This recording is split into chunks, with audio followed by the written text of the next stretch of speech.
Good evening. Welcome to the alternative Euro 2004 and what you might call the second half. On Thursday, we discovered that the electorate were going to punish Labour, and tonight we're going to see who the electorate will punish, Labour, Liberal Democrat, Tory, or all three, as we wait for the European election results to start coming through.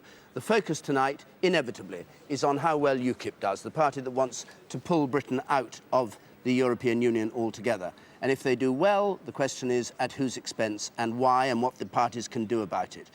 We'll be looking at those British results, 10 of the 12 that come through tonight, and at 25 or 24 rather other countries in Europe, including the new countries that have come into Europe, 350 million people in all able to vote, ranging from tiny Malta to Germany, the largest, with 99 MEPs.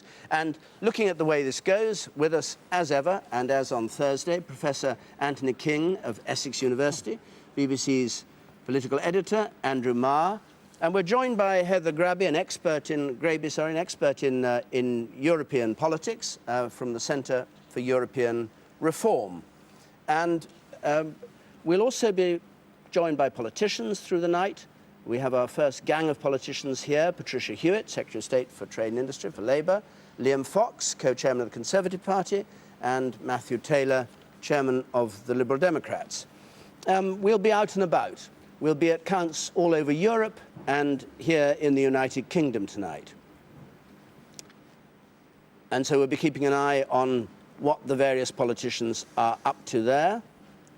And Peter Snow will be with us. And Kilroy Silk also, I expect we'll see Robert Kilroy Silk, who joined the United Kingdom Independence Party rather late on. His idea of preparing for his result is to watch the England-France match. Who can blame him? And Peter Snow is here. Peter. Welcome to the new Europe of 450 million people. 15 countries in the old Europe, stretching from Britain and Ireland here, right the way across to Scandinavia, and then down to Portugal and Greece. It's so hot in Greece that they actually kept the polls open there so the sunbathers can get home a bit later this evening. There are 290 million eligible voters, and they've now been joined by 10 countries from Eastern Europe, all the way down from the Baltic states here through Poland, Hungary, Slovakia, and Malta and Cyprus, adding 60 million more eligible voters to make a total of 350 million voters in the new Europe.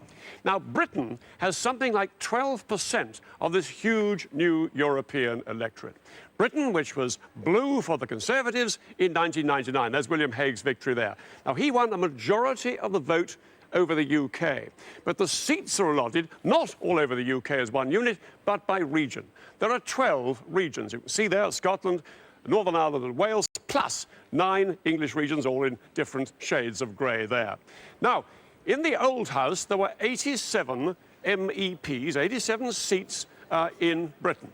8 in Scotland, for example, 10 in the northwest, down to the richest region of all, 11, the biggest population, 6 million people, 11 down there in the southeast.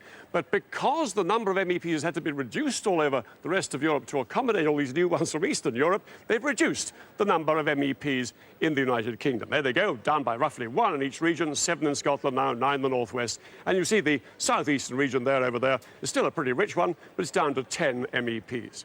Now, this is how the regions coloured up last time. The Labour Party took 4 of them: Scotland, the North East, Wales and London, got the majority of the vote there, and the Tories cleaned up the rest of the country.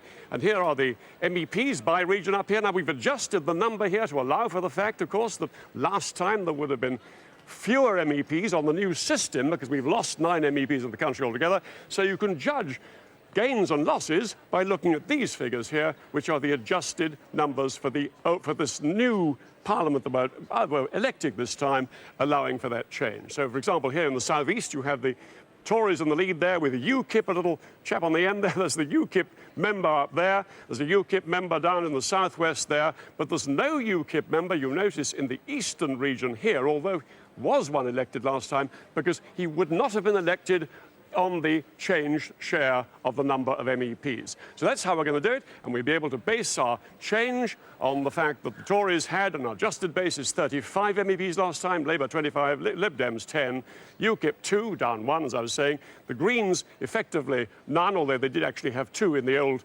Parliament, but because of the smaller number of MEPs, they would have lost those 2, and the others with 5, down 1. David. Thanks, Peter. Well, it looks quite complicated, but it'll all come out fine in the wash. And in Europe, Jon Sopel is with us this evening from Brussels. John, good evening. Where are you for a start? David, you look as if you're in a shopping mall. I mean, yes, David, I mean, a complicated picture here. What immediate is, for a start, turnout is down. Just as the European Parliament has never had so many powers, so the people are staying away from the polling booths. That's more interesting than that, though, is the way that the national governments have been polling. If you go to France, for example, Jacques Chirac's centre-right government is way down on the numbers it polled just 2 years ago in the general election, despite its popular opposition to the war in Iraq. Go to Germany, where it's a centre-left government, and they too have taken a hammering. The SPD's worst showing in an election for something like 50 years, and that seems to be repeated across the continent, where we see Gerhard Schroeder there voting, but he tried to get the vote out, but it's been a dismal election for him. And then I think the other really fascinating thing is, you're going to be talking, I'm sure, a great deal about UKIP this evening. Well, the fact is that I think that Euroscepticism is alive on the continent as well.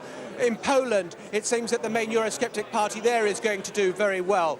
In the Czech Republic, the Eurosceptic party doesn't want to withdraw from the European Union, but they are deeply sceptical about integration. They look like they're polled 30%, whereas the governing party looks like it's polled just 10%. You can see the same in Denmark, you can see the same in even federalist Netherlands. Now, the significance of that could be that you could start having a Eurosceptic bloc here in the European Parliament. If that happens, well, then they get all sorts of funding and become a much more significant voice, rather than just a bunch of disparate mavericks, if you like. They become a viable political force. John, it's very curious, this, because what you're actually saying is that this vote is not about Europe, it's about punishment of incumbent governments.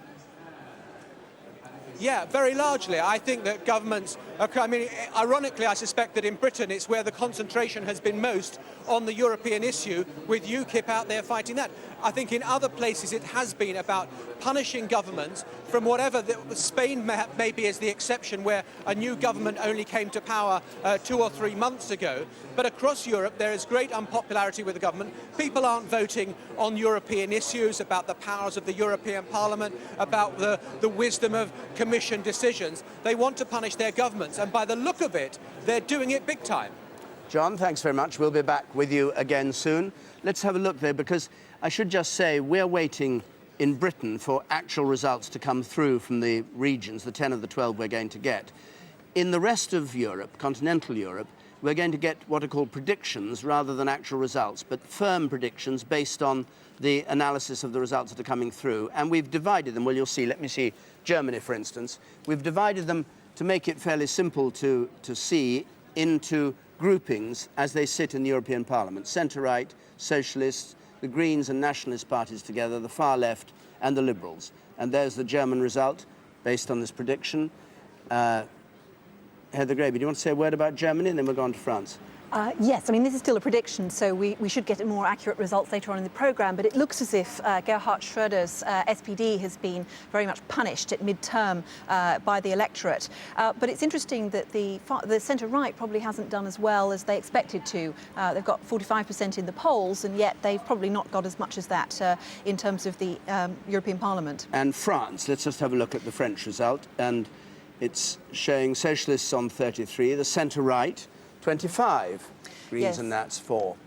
Yes, and this was a very important vote for the centre-right, because they got a real drubbing in the regional elections back in March. So it's a critical moment when the Prime Minister, Jean-Pierre Raffarin, has to show himself capable of recovering. It's not clear yet whether he has actually managed to do that.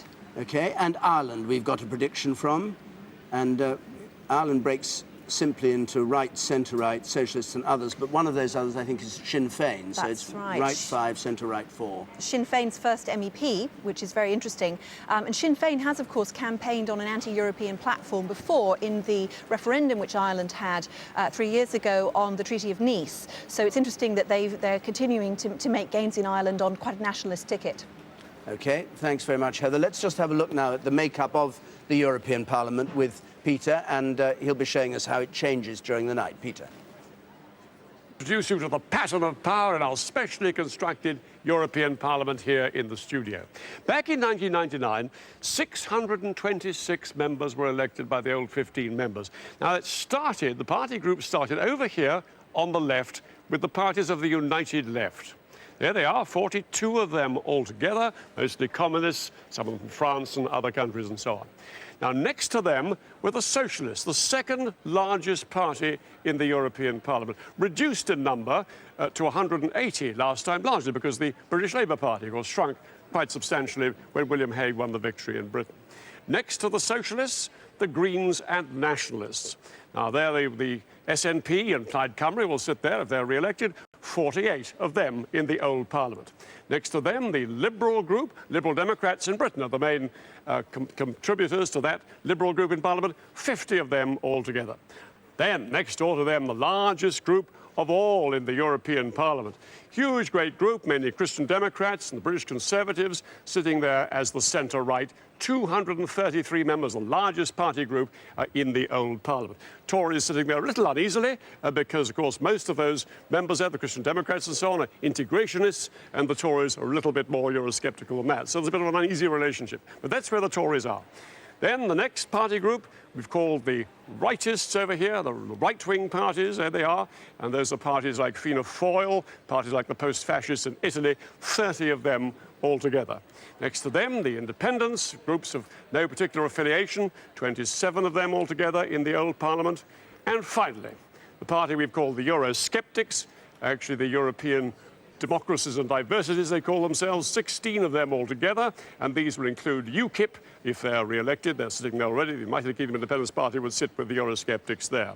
Now, we've added right over here on the extreme right 106 more seats to accommodate those new European countries coming in from Eastern Europe, Malta and Cyprus and so on. So the total size of the new Parliament will be 732. 732 members of the new Parliament. That means that we won't be able to talk about one party getting a few more seats or a few fewer seats. It won't make much sense with the number of the Parliament being increased like that. We're going to be talking about the change in the share of the seats so that we can directly compare the new Parliament with the old, David.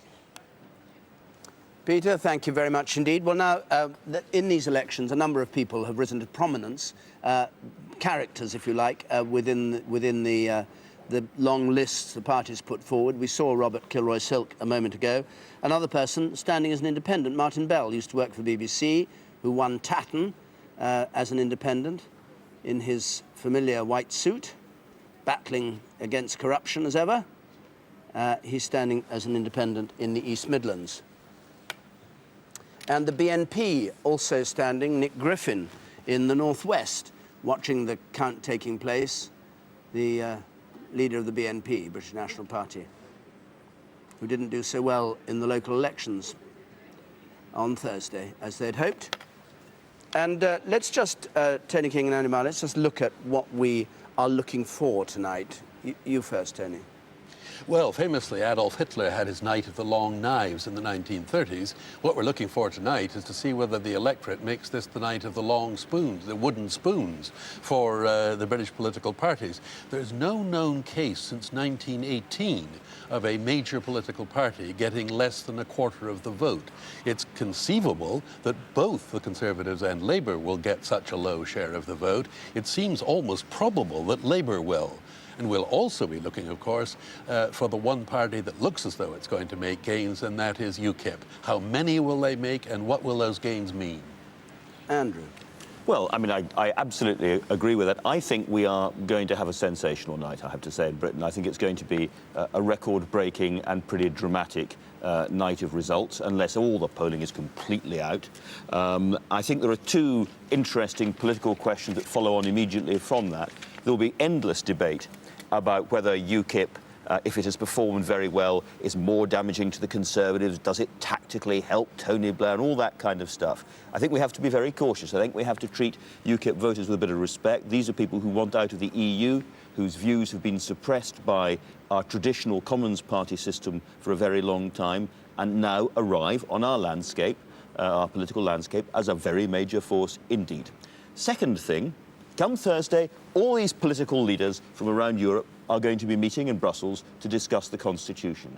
Now, if it's right that these predictive results from across Europe are showing a dramatic fall in turnout, and all the governing parties, or most of the governing parties, going to be represented in Europe discussing the Constitution, taking quite a kicking from the voters, is any of that going to make the slightest difference to anything discussed around the table in Brussels on Thursday, Friday? Hands up around the table who thinks it will. All right. I don't.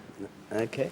Let me start with you, Liam Fox, for the Tories. I mean, you wouldn't have been listening to what you just heard Andrew Marr say if your party had been more responsive to the 2/3 of Tory voters who do want Britain out of the European Union, would you? We'll wait and see what the results are. But I think it's very clear that a number of things are true about this election. First of all, I think voters in general, as we saw in the local elections, are more sophisticated perhaps now than they've ever been in terms of their willingness to split their vote on different occasions. We've seen that. The polls tend to suggest that. I think they also feel more disconnected between what they vote and what they get in terms of the European Parliament than they do in a general election or in local elections, and for many they see this as almost a spare vote. I think also, as Jon Sopel was saying, in Britain this is much more about Europe than anything else, and I think that the message that will be coming from voters tonight will be about our attitude to Europe, and we will see whether voters are broadly Eurosceptic or whether voters are broadly in favour of greater integration. But you must know the Tory party inside out. Do you accept the polling that shows 2/3 of Tory voters at last election want Britain out of Europe? No, I wouldn't think it was as high as that. But half, maybe, which is said to be the whole electorate. Nearly half now want Britain out of Europe. Well, I don't know that the polling is as... I'm not sure it's as high as that, but there's certainly a very strong... I'm quoting the figures. I know. They may be inaccurate. They may be inaccurate, yes, they may be. But I think there's a very strong resentment about the direction that we've gone in Europe. I think people in the referendum voted to be in an economic community, and many of them find that they've got political integration forced upon them that they never actually assented to at the ballot box. And I think there's an increased sense of resentment and a heightened sense of anxiety because the current government is so keen to push forward to the European Constitution. And I think that's been a very important driving force with voters. We'll wait till we get some results to hear what you think the remedy, if remedy is needed, for the Tory party is. But Patricia Hewitt, perhaps I could come to you. From your point of view, you've got this Constitution talks coming on at the end of the week. You promised a referendum. It sounds as though, from the first polling, you're going to get a drubbing again tonight. Well, the results look as if they are going to be very disappointing. Not just for us, let me say, David, but for all the major political parties. Clearly, what we have got to do is ensure that if a constitutional treaty is agreed, it's because it is going to be good for Britain as well as for the rest of Europe. We've got to get much better at putting across the real British case for being a strong member of the European Union. So a good UKIP vote would strengthen your sinews, would it? No, I'm not saying that. We've always known that there's a minority of the British people who are adamantly against the European Union, would like Britain to come out. But that poses a huge strategic problem for the Conservative Party. Do they go on becoming more and more Eurosceptic, pandering to UKIP in order to try and But don't worry about that them. part of their Let vote? them look after themselves. No, Worry David, about yourself. That is a central issue, and it is the Conservative Party for whom this result looks like but being I was a asking disaster. you, well, we'll see what the result is, but I'm asking you about your own position. Well, our position is absolutely clear. We believe very strongly that it's in the interests of our people for Britain to stay as a leading member of the European Union. We also believe we need reform in Europe. And this constitutional treaty gives us the chance not just to have a set of rules that will enable Europe with 25 members to work better, but also gives us a chance to make sure that Europe goes in the right direction as an open, dynamic, reforming European Union. That's what we want because it's in our interest. Some people in your party might say that if there is, and we're speculating, a strong UKIP vote at the expense of Labour, as well as at the expense of the Tories and Liberal Democrats tonight, your party will be more effectively led by Gordon Brown rather than the Prime Minister, who's been such an enthusiast for the euro, for the Constitution, for no need for a referendum, and has seemed to be dragged reluctantly to accept that people are more sceptical than he is. What is absolutely clear is that it's in our interest as a country to stay within the European Union. We've got to make that argument more effectively, but I don't think anyone should run away with the idea that a vote, a minority vote, and a very clear one, of people saying they want out of the European Union, that is a minority. It looks, if you allow for the turnout, of being about 1 in 12 of the British people. It is not a majority, and I don't believe it's anywhere near but you a haven't answered majority the question who want out. whether it's in the interests of the country as far as Labour goes to have the Prime Minister still as Prime Minister, despite Thursday and despite what may happen tonight. I believe absolutely that it is, and I think Labour's strategy is very clear indeed. It is to continue on the path that Tony Blair has put us on, particularly with public service reform, which is the #1 issue, along with jobs, for the British people. Well, we'll see after the result we get tonight. Matthew Taylor, the Liberal Democrats have been attacked for turning this opportunity to boost a pro-European vote into a verdict on the war on Iraq, that's what you asked, your leader asked voters to vote on, whereas you could have been saying Europe is very important to Britain, it's important we remain at the centre of Europe and all that, and you might not get the drubbing that, again, according to the polling that's coming out, you may be going to get tonight at the hands of UKIP. Well, first of all, unlike my two colleagues here, I think I'm probably the one person from the three main parties who's looking to these elections hoping still to have gone up in the vote from last time. I think that that's probably going to be the result, so we will have made progress since 5 years ago. Secondly, we did fight on the Iraq issue, but I don't agree with you that it's not a European issue.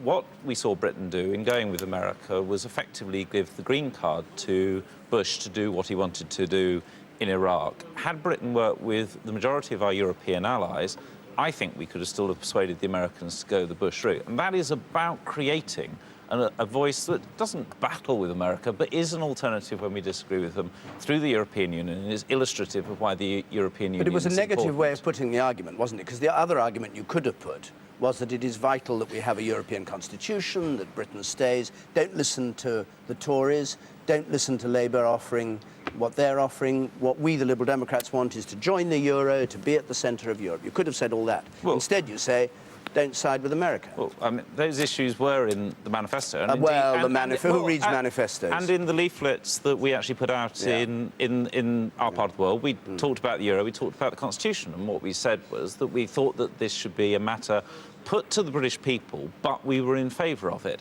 And I think that one of the things that's coming out of this is that for far too long, the decisions on Europe have been taken in Parliament without asking people to have their say in it, by politicians who in private are agreeing to signing up. After all, it was the Tories that did the Single European Act, the Tories that forced through the Maastricht Treaty without allowing a referendum that took place in most of the rest of Europe. So on the one hand, in Parliament, they're all gung-ho for Europe, in effect, but in public, they're blaming the European Union, particularly the Tories, and suddenly we've seen the Conservatives facing up to UKIP actually having to say something positive about Europe for a change. All right, well, we're waiting for the first British result to come through. I think it's going to be the London result in 5 or 10 minutes or something like that.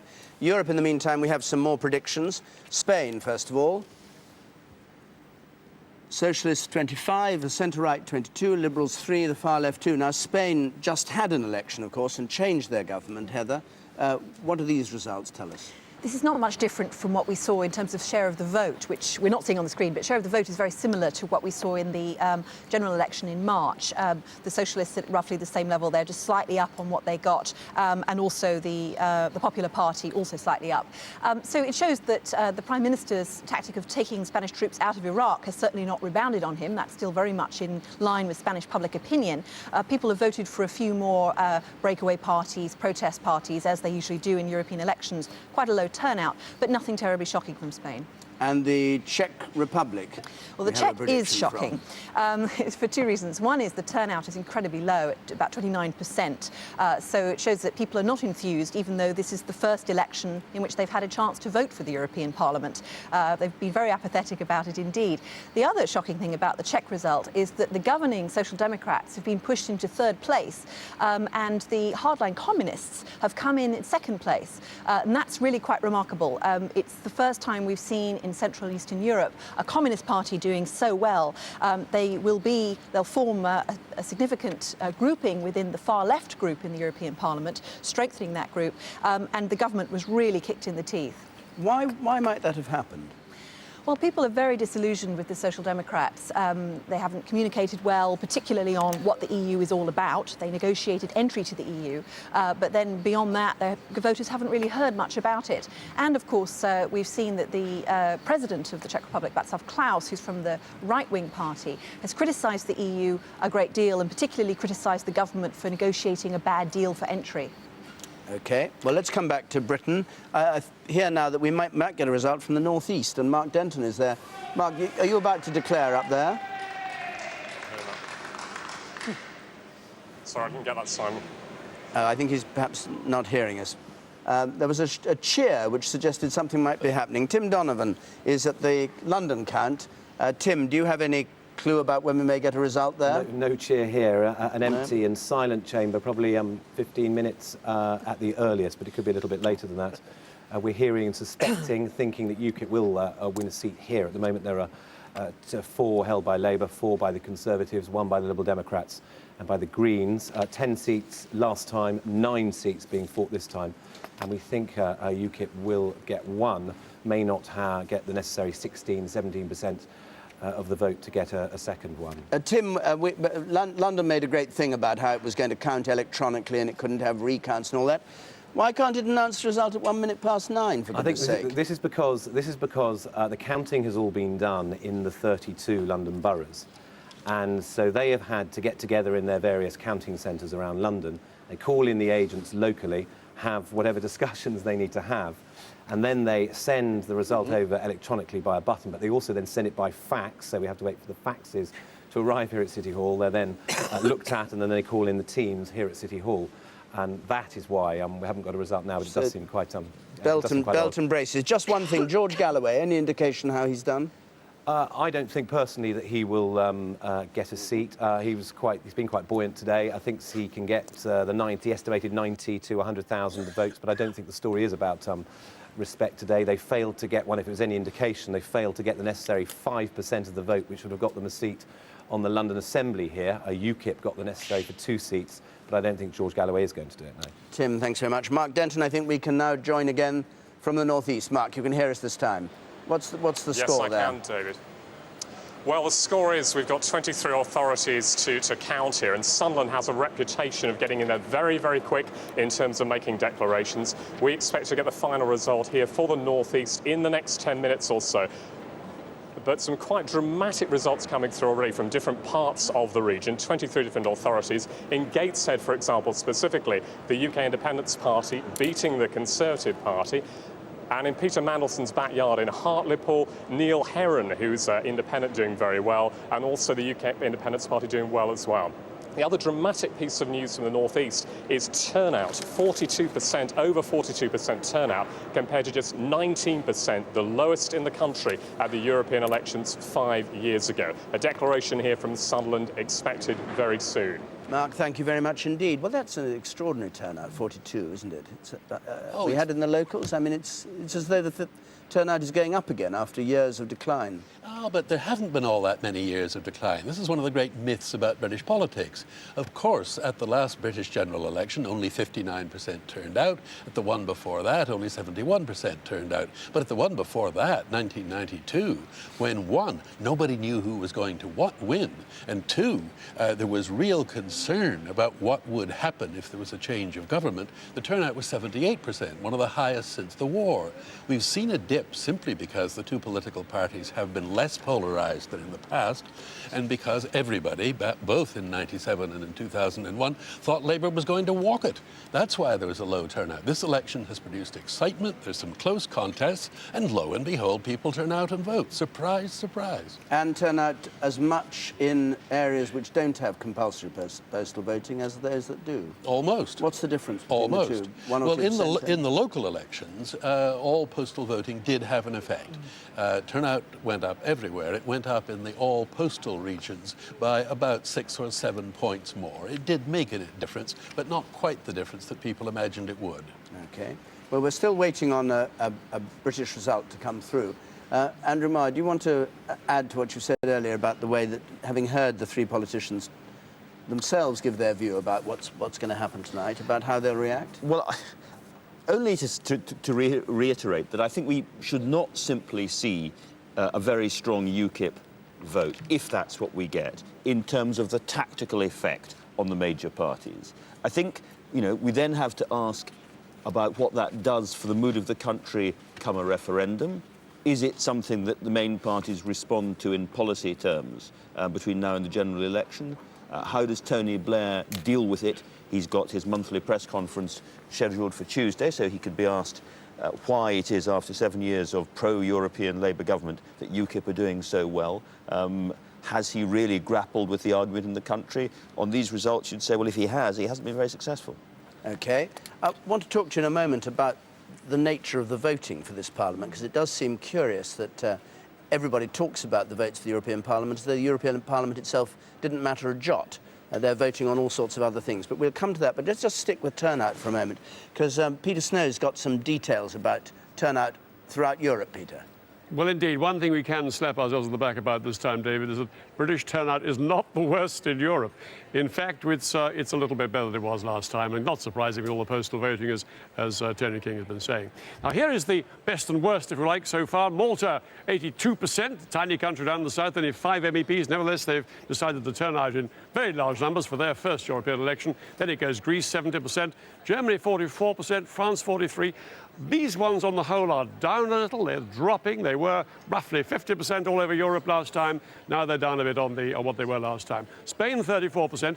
Now, Britain last time was 24%. The UK turnout last time was the all-time low, the lowest of all in Europe. What's it doing this time? And the answer is a little bit better than that. Something like 38, 39%, not quite sure yet.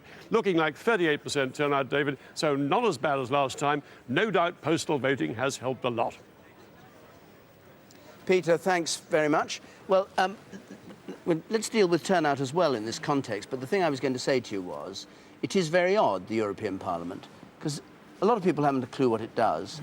And even those who do don't seem to be voting deliberately to change European Parliament policy. They're talking about national government still, aren't they? There's no such thing, really, as a European Parliament. I mean, some people argue you could abolish it and it would make no difference. Well, it clearly does make a difference. The European Parliament has an increasing say in legislation, and that's why we were trying to get across the argument that it mattered very much who we actually send to represent Britain in the European Parliament. But I think, as you say, people were voting on a number of different issues here. And I come back to this issue, that although the results are certainly disappointing for Labour, disappointing for all the three parties, they pose the real strategic challenge to the Conservative Party. Liam, just a couple of weeks ago, was saying that the Conservatives were going to get something close to 45% of the vote. Indeed, the private presentation that we got a copy of from the Conservative Party, they were saying to their own candidates their target was 42% of the vote. They've got. Doesn't sound very private. If you've got a copy of it, it sounds a bit. I brought a copy with me. Delighted to share it with you. 42% of the vote. That was the target that they set themselves. They haven't got anywhere near it. And the problem that poses, and Andrew's right, the challenge here in British politics will be, where do the Conservatives go? Do they make themselves, like UKIP, a party that explicitly says it wants Britain out of the European Union, in which case they make themselves completely unelectable and they stop being a serious political party? Or do they actually join with us in making the pro-British patriotic case for being in Europe and for Well, reforming why shouldn't they Europe. just do what they do? Because what they're doing at the moment, of course, is completely absurd. Well, all right, Saying that they would tear up any constitutional treaty, no matter what it says, and saying they want to renegotiate treaties they themselves agreed to when not one of the other 24 member countries wants to renegotiate as well. Maybe they think It's the an facts have absurd changed, so policy. you change your view, like the Prime Minister. Their policy began to fall to pieces in this election, and they will have to decide what they do now. Liam Fox? Normally it takes for the results to come in before Labour fall apart. This is the earliest I've ever known it. And Patricia Hewitt's got a piece of paper here that says, key message for the night. These are disastrous results for the Conservatives. Not We at haven't all. even had the results yet. 42%. And it's quite clear, 42%. it's quite clear that the government tonight want to shift the agenda from what is likely to be their worst domestic performance in history. But leaving that aside, the European Parliament matters because it is involved in legislation. It is involved in regulation, which is one of the complaints that all constituency MPs face when we do constituency surgery. Businesses, individuals complain about regulation. A lot of that comes from the European Parliament. That's our chance to affect it. It But the also voters spends a lot don't of our vote money. the voters don't vote like that, Well, do they? They're not saying, if I vote Tory in these elections, I'll get this and that result in the European Parliament. I think there's a second thing. You asked about the system of voting.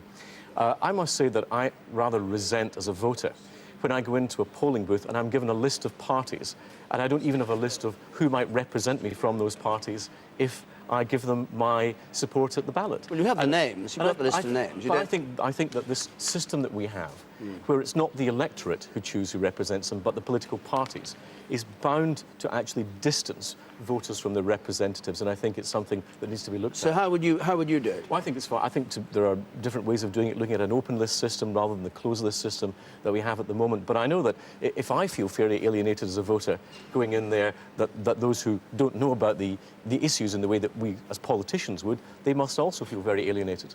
Matthew Taylor? Well, we started with the question, I think some time ago, about how the European Parliament works and why people are voting purely on national lines. And I think part of the answer of that, of course, is that the way that British politicians like to present what happens in Europe is those bureaucrats over there have imposed this on us. They don't talk about the way in which our government ministers actually vote on this and the council ministers. They don't talk about the way that the European Parliament does. And we need to get more real about the way that Europe actually functions, because the truth is these results may actually make a difference on issues like whether the European Parliament toughens up environmental regulations or weakens them. And the people we're voting for will make that difference. They will have a say in that, just as they will have a say in the budget process and the reform of Europe. So these elections do make a difference, but the way it's all portrayed, and I might add the way the BBC reports it, you don't get much of that. BBC, I think, did an internal study and said 2% of your reporting is devoted to Europe, and yet people clearly in these elections feel that Europe is extremely significant. They may not like it, but they do think it's very significant. Why talk about Iraq then? Well, because Iraq is one of the... because the way in which we responded to America, we could only have changed America's view if Europe had held together. Britain alone was never going to be able to do that. Neither was Germany, neither was France. But what's foreign policy got to do with the European Parliament? Yeah. It's about countries working together when they agree, and when they work together when they agree, they can have more influence. Britain alone cannot have the same influence. It doesn't mean we have to work with other countries when we disagree with them, but when we do agree with them, we can be more effective. All right. It's as simple as that, Liam. OK, let's move on. Euros 2004, grisly result in one match, but we're waiting for the first British results to come through here in the European elections, which we haven't yet had. Sweden, on the other hand, has predicted its results, and Heather will just take us through this. The Eurosceptics in third place, Socialists 5, centre-right 4, Liberals 3, the far left 3. Yeah, very interesting that the Eurosceptics have done so well. They got nearly 15% of the vote, in fact. The Socialist government is considerably down on the general election in terms of their share of the vote as well. Socialists have suffered quite a lot since they rejected the euro in their referendum. The government has been struggling since then. And, of course, the death of Anna Lindh, the foreign minister, last year, which was pretty tragic. And they lost their potential future prime minister at that point. And the result, or the prediction for Denmark, and we're fairly confident these predictions will hold, aren't we now? Well, these no are... idea how they do them, but they're said to be almost as good as the result. I don't understand why. Anyway, Socialists 6, Liberals 3, Centre-Right 2, Far Left 1. Yes, the Eurosceptics in Denmark have done the opposite of Sweden. They've halved their vote, in fact, since 1999, which is interesting because certainly there has been a lot of Eurosceptic talk, a lot of anti-immigration talk as well in Denmark, but the government has been doing a lot of that, so they've gained a fair amount from that. But I think what's interesting is that the Socialists are up so far, which could be quite an interesting predictor of their next general election. Can I just ask you this before we see Peter Snow's picture of the new Parliament? How do you think, on what information you have so far, the balance within the European Parliament is going to alter? Well, it really depends a great deal on Germany once we get the final result from Germany, because Germany has 99 MEPs going in more than any other member state because they're the biggest country, and how that balances with the Conservatives in the UK. Essentially, if the Christian Democrats in Germany do well and the Conservatives in the UK do well, that will keep the centre-right as the biggest party grouping in the European Parliament. That will wipe out the gains of the left in many other countries like Spain, possibly in Italy as well. OK, Peter, let's have a look at the European Parliament and how it's breaking at the moment. Right, David. Well, here's the old house. 626 members of the old house, remember. The Socialists, the second largest party. The centre-right, the largest party. And now let's see, starting over the left here, what's happening in the new house. And here they come. There they go, starting from the left there with the far left on 32. The Socialists on 148 so far.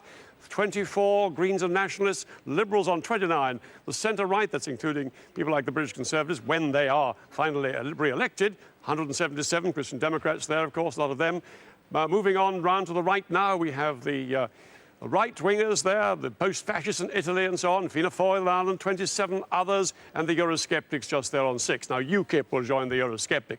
Now, let's just have a look at the change in the share of the seats that these seats in so far represent. So this is a sort of something like half the seats in. I mean, we're talking a lot of exit polls here, a great deal of prediction. The Eurosceptics look like being down, as you can see, 1% there. The others look like being up about 2%, the right something like 3% down, the centre-right up 2%, the centre-right. Clearly Christian Democrats benefiting from Schröder's unpopularity in Germany there, for example. As Heather was saying, 6%, the Liberals down 2%, the Greens and Nationalists looking like going down 2% as well. So the smaller parties losing to the bigger parties, Socialists and centre-right gaining. But the big gainers so far look like being the Socialists, 4% share of the seats better than last time. And over here we have the far left with 7%. No change of the far left, David. So big gainers in the centre-right and the Socialists, though, doing best. Thanks, Peter, very much. Andrew Marr, do you have a comment on that? Well, it's the anti-establishment swing that we were expecting, we were talking about before. And we have to watch very carefully to see not only where the vote's gone down, but to talk about why. Just two other points. We're talking about what the effect of these elections might be on real policies. The Irish presidency of the EU seems to have put forward a new draft on the Constitution which gives quite a lot on the British red lines. So clearly Britain's appeal to them, look, you know, you've got to help us. We've got these UK Independence Party people on our backs. The country's going Eurosceptic. You've got to give us a little bit more ground, has worked a bit, though we also gather that other European leaders are getting very fed up with the British, constantly trying to grab a little bit more at the end of these negotiations. And these, Heather, just on that point, these anti-government votes in the rest of Europe are not specifically anti-integration or anti-European constitution in the way that the UKIP vote might be. Yes, that's right, because the parties standing against the governments are not necessarily anti-integration. We have got a number of Eurosceptical parties around, but I think this is not really an anti-EU vote. It's much more an anti-incumbent government vote that we're seeing. Except that, with those terribly small turnouts, including in the new member states, you have to ask, what does that say about the European Parliament? They're getting 20-odd% turnouts in some places, 30-odd% in these new states coming in, if that's what we see. Okay. We're not quite seeing hardly a great democratic success. I think we're going to get a result from London. I've said this once before, but I think we will get one in 2 or 3 minutes' time, which will be a blessed relief to all of us. But in the meantime, Jon Sopel is in Brussels, and let's rejoin him. Jon. Well, I'm joined now by Graham Watson, who's the leader of the Liberal group here on the European Parliament. Well, how do you feel you're doing this evening? Well, I think we're doing well. The Liberal forces are holding up across the continent. We might even gain a few. I'm quite optimistic. Isn't the story of the night perhaps the advance of Eurosceptic parties? I think it's certainly worrying, not just in the United Kingdom, but in other countries too. The Eurosceptic parties seem to be on the rise. It's perhaps not surprising when you've had right-wing parties denigrating the European Union for so long and joined by newspaper proprietors like Rupert Murdoch. We need to put a little more effort into getting across the message about how important the European Union is. But isn't the other response to that is that you are out of kilter with a big section of public opinion, and you can't just say, well, it's just newspaper proprietors denigrating the work of the European Parliament? I don't think we're out of kilter at all. If the Liberal Democrats are doing well in these elections, it shows that perhaps views are polarising. Those against the European Union are becoming more voluble, but those in favour are also beginning to come out and react. What difference does it make practically to the workings of the European Parliament if you have a sizable block of Eurosceptics who band together as a group? Well, I think it does make a difference. They tend to be the wreckers in Brussels and Strasbourg. They tend to try to stop things happening rather than to encourage sensible debate and how we go forward. And it may well mean that the mainstream parties will have to work together a little more, perhaps no bad thing, to carry through the agenda that is needed if we are to offer our people the security and the prosperity and the opportunity that the European Union gives them. But don't you think then it is a failure of at least, you know, your ability to get your arguments across that so many people do seem to want to embrace sort of, you know, varying degrees of Euroscepticism? When did you last have an MEP on Question Time in the BBC? If you'd given us the chance, perhaps we would get our message across. Yes, but across Europe this isn't just in Britain we're talking about. We're talking about other countries in Europe too, which are returning Eurosceptics who feel that maybe the whole European project has become too powerful. Yes, I think that's true. But I think it is important that we have a period of reflection and debate involving national politicians about how we can bring home to people the fact that 2/3 of all legislation that comes through national parliaments starts in some way or other in Brussels and Strasbourg. If people understood that, perhaps they'd be a little more inclined to go out and vote for parties which reflect their political choices rather than their frustration. Okay, Graham Watson, thank you very much. Now back to you, David, in the studio. Thanks, John. And we do have a declaration coming from London. Let's go there.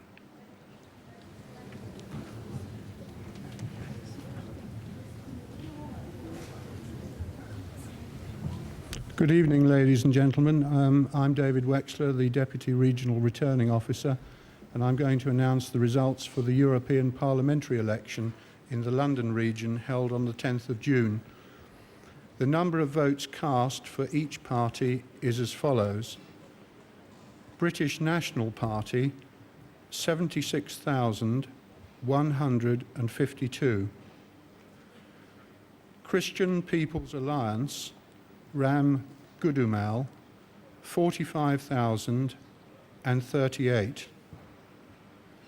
Conservatives, Putting Britain First, 504,941. English Democrats Party, 15,945. Green Party, 158,986. Liberal Democrats, 288,790. Respect, the Unity Coalition, George Galloway, 91,175. The Labour Party candidates, 466,584. The People's Party for Better Government, 5,205. The UK Independence Party, 232,000, I'll say that again, 232,633. The number of votes rejected is 17,905. and the following candidates have been elected for the London region. Theresa Villiers, Conservatives, Putting Britain First. Claude Moraes, the Labour Party candidates. Sarah Ludford, Liberal Democrats. John Bowis, Conservatives, Putting Britain First. Mary Honeyball, the Labour Party candidates. Gerard Batten, the UK Independence Party. Charles Tannock, Conservatives, Putting Britain First. Jean Lambert, Green Party, and Robert Evans, the Labour Party candidates. The statement of results will be published in the City Hall and in each local authority area. And I'm now going to... So there is the result. The UKIP, who didn't have a seat before in London, get one. Turnout is 37%. Greens just hold on to one seat there, so the others are Green and UK Independence Party. Here is the share of the vote in London.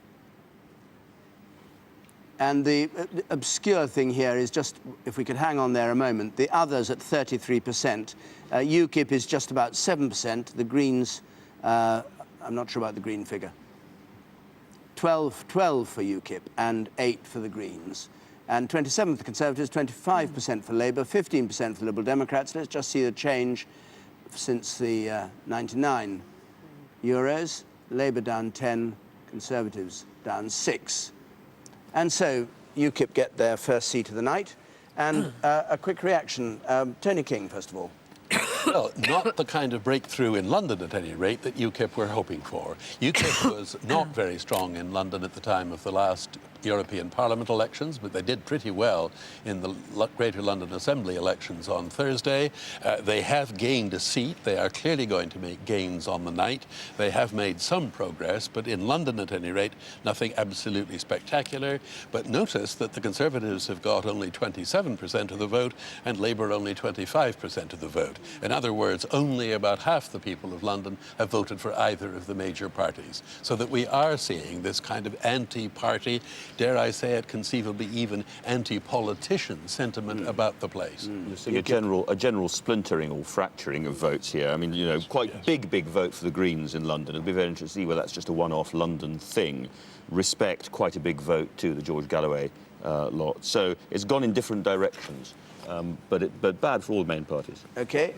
We're actually substantially up, Andrew. Sorry, apart from you. All right. Liberal Democrats are up 3%. 4%. 3.7, yes, you're right. All right, deal with the other two. Liam Fox. Well, it's pretty much in line with what we expected. We expected to hold 3 seats in London. We've held 3 seats in London. And we've beaten Labour, which we didn't last time because Labour were ahead of us.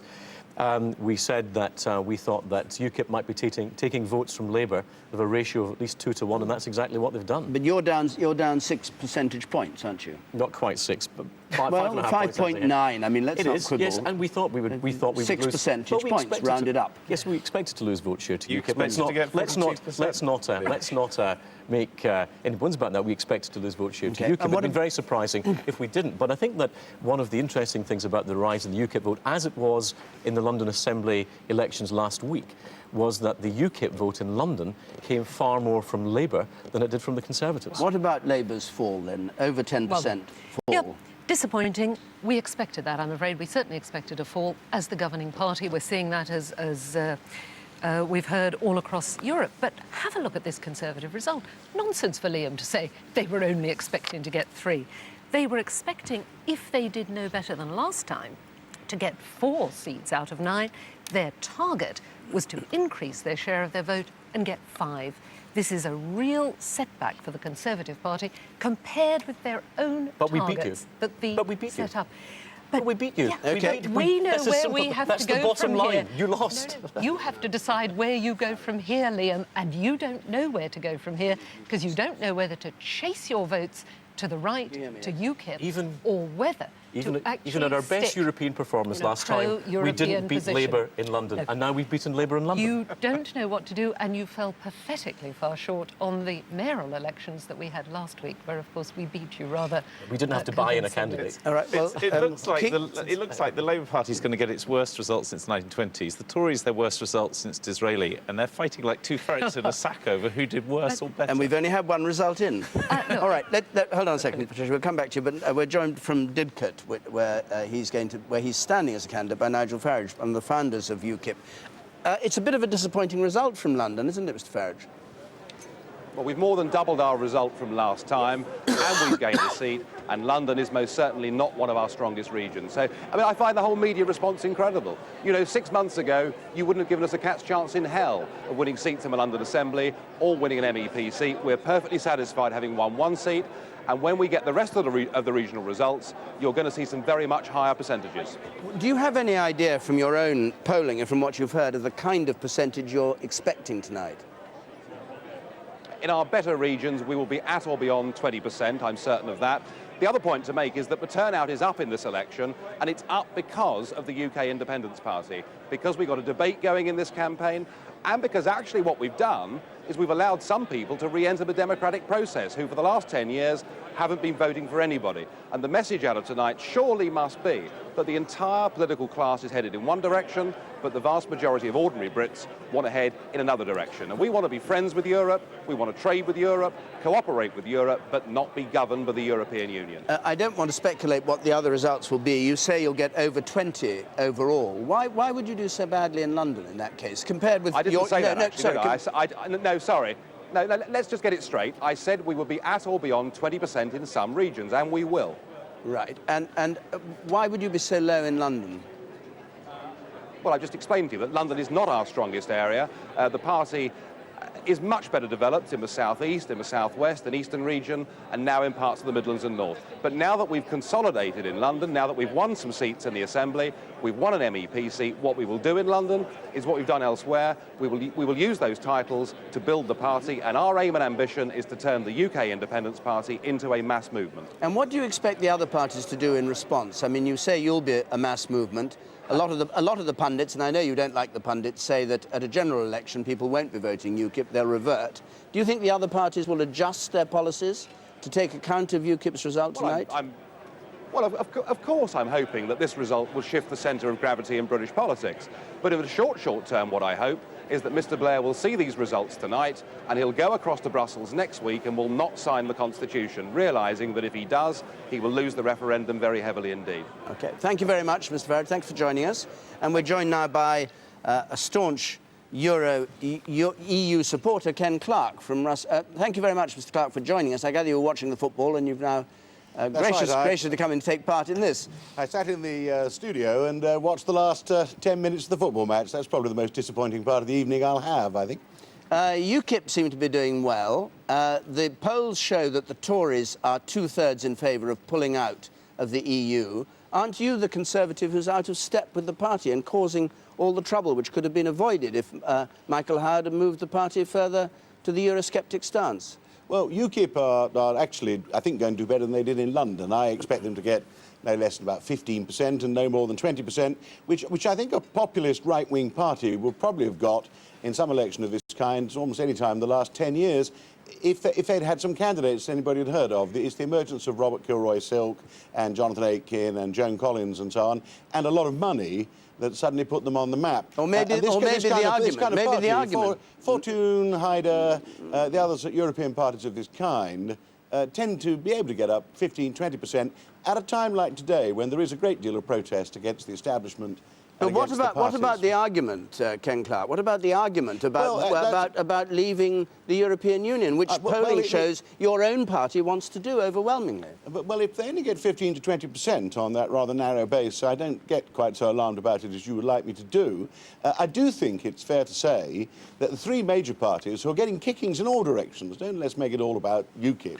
What about the Greens? What about the Liberals going up? The Labour Party are losing votes on Iraq. we're probably losing pro-Europeans to the Liberals, and so on. But anyway, what should we do? I think what the three parties should do is make the pro-European case more clearly.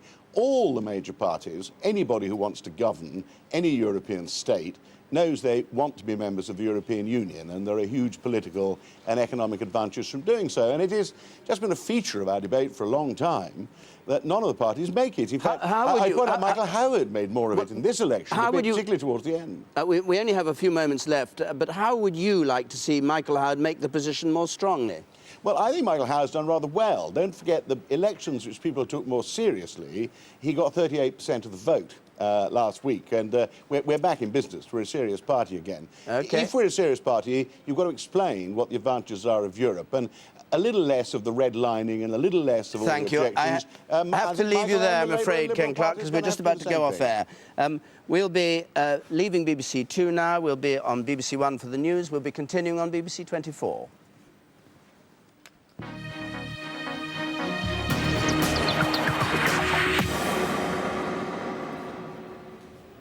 This is BBC News 24. Let's just take a brief look at some of the other stories in today's news.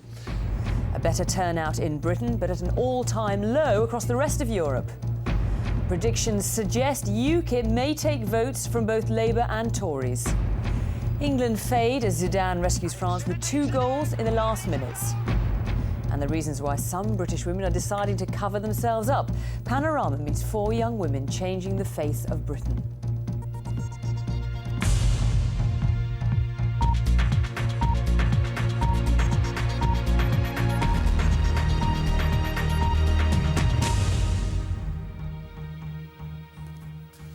Good evening. As we go on air, the first results from the European elections are beginning to come in. They're the largest elections ever to the newly enlarged European Parliament. Estimates suggest turnout in Europe is at an all-time low of 44%. Though across Britain, more people voted than in the previous elections. 78 seats are up for grabs, down from 87 at the last elections because of EU reform. Our chief political correspondent, Mark Mardell, reports. The UK Independence Party. Little glamour or drama as the first result of the night came in just minutes ago from London. UKIP did take their first seat of the night, but Labour and the Conservatives had 3. So will the party that wants to get out of the European Union altogether go on to take more? For years, the women and men of UKIP have grown used to being dismissed by the political establishment as a fringe group. They hope tonight is their revenge. The Conservatives are considering how to respond. I think people in the referendum voted to be in an economic community, and many of them find that they've got political integration forced upon them that they never actually assented to at the ballot box. And I think there's an increased sense of resentment and a heightened sense of anxiety because the current government is so keen to push forward to the European Constitution. Labour too are braced for a result that will see a big thumbs down for the European Union, but they're rather pleased that this puts the focus more on the Conservatives than them. We believe very strongly that it's in the interests of our people for Britain to stay as a leading member of the European Union. We also believe we need reform in Europe. The Liberal Democrats believe when all the counts are done, they'll have more MEPs than they do now, and they think they've done particularly well in Scotland.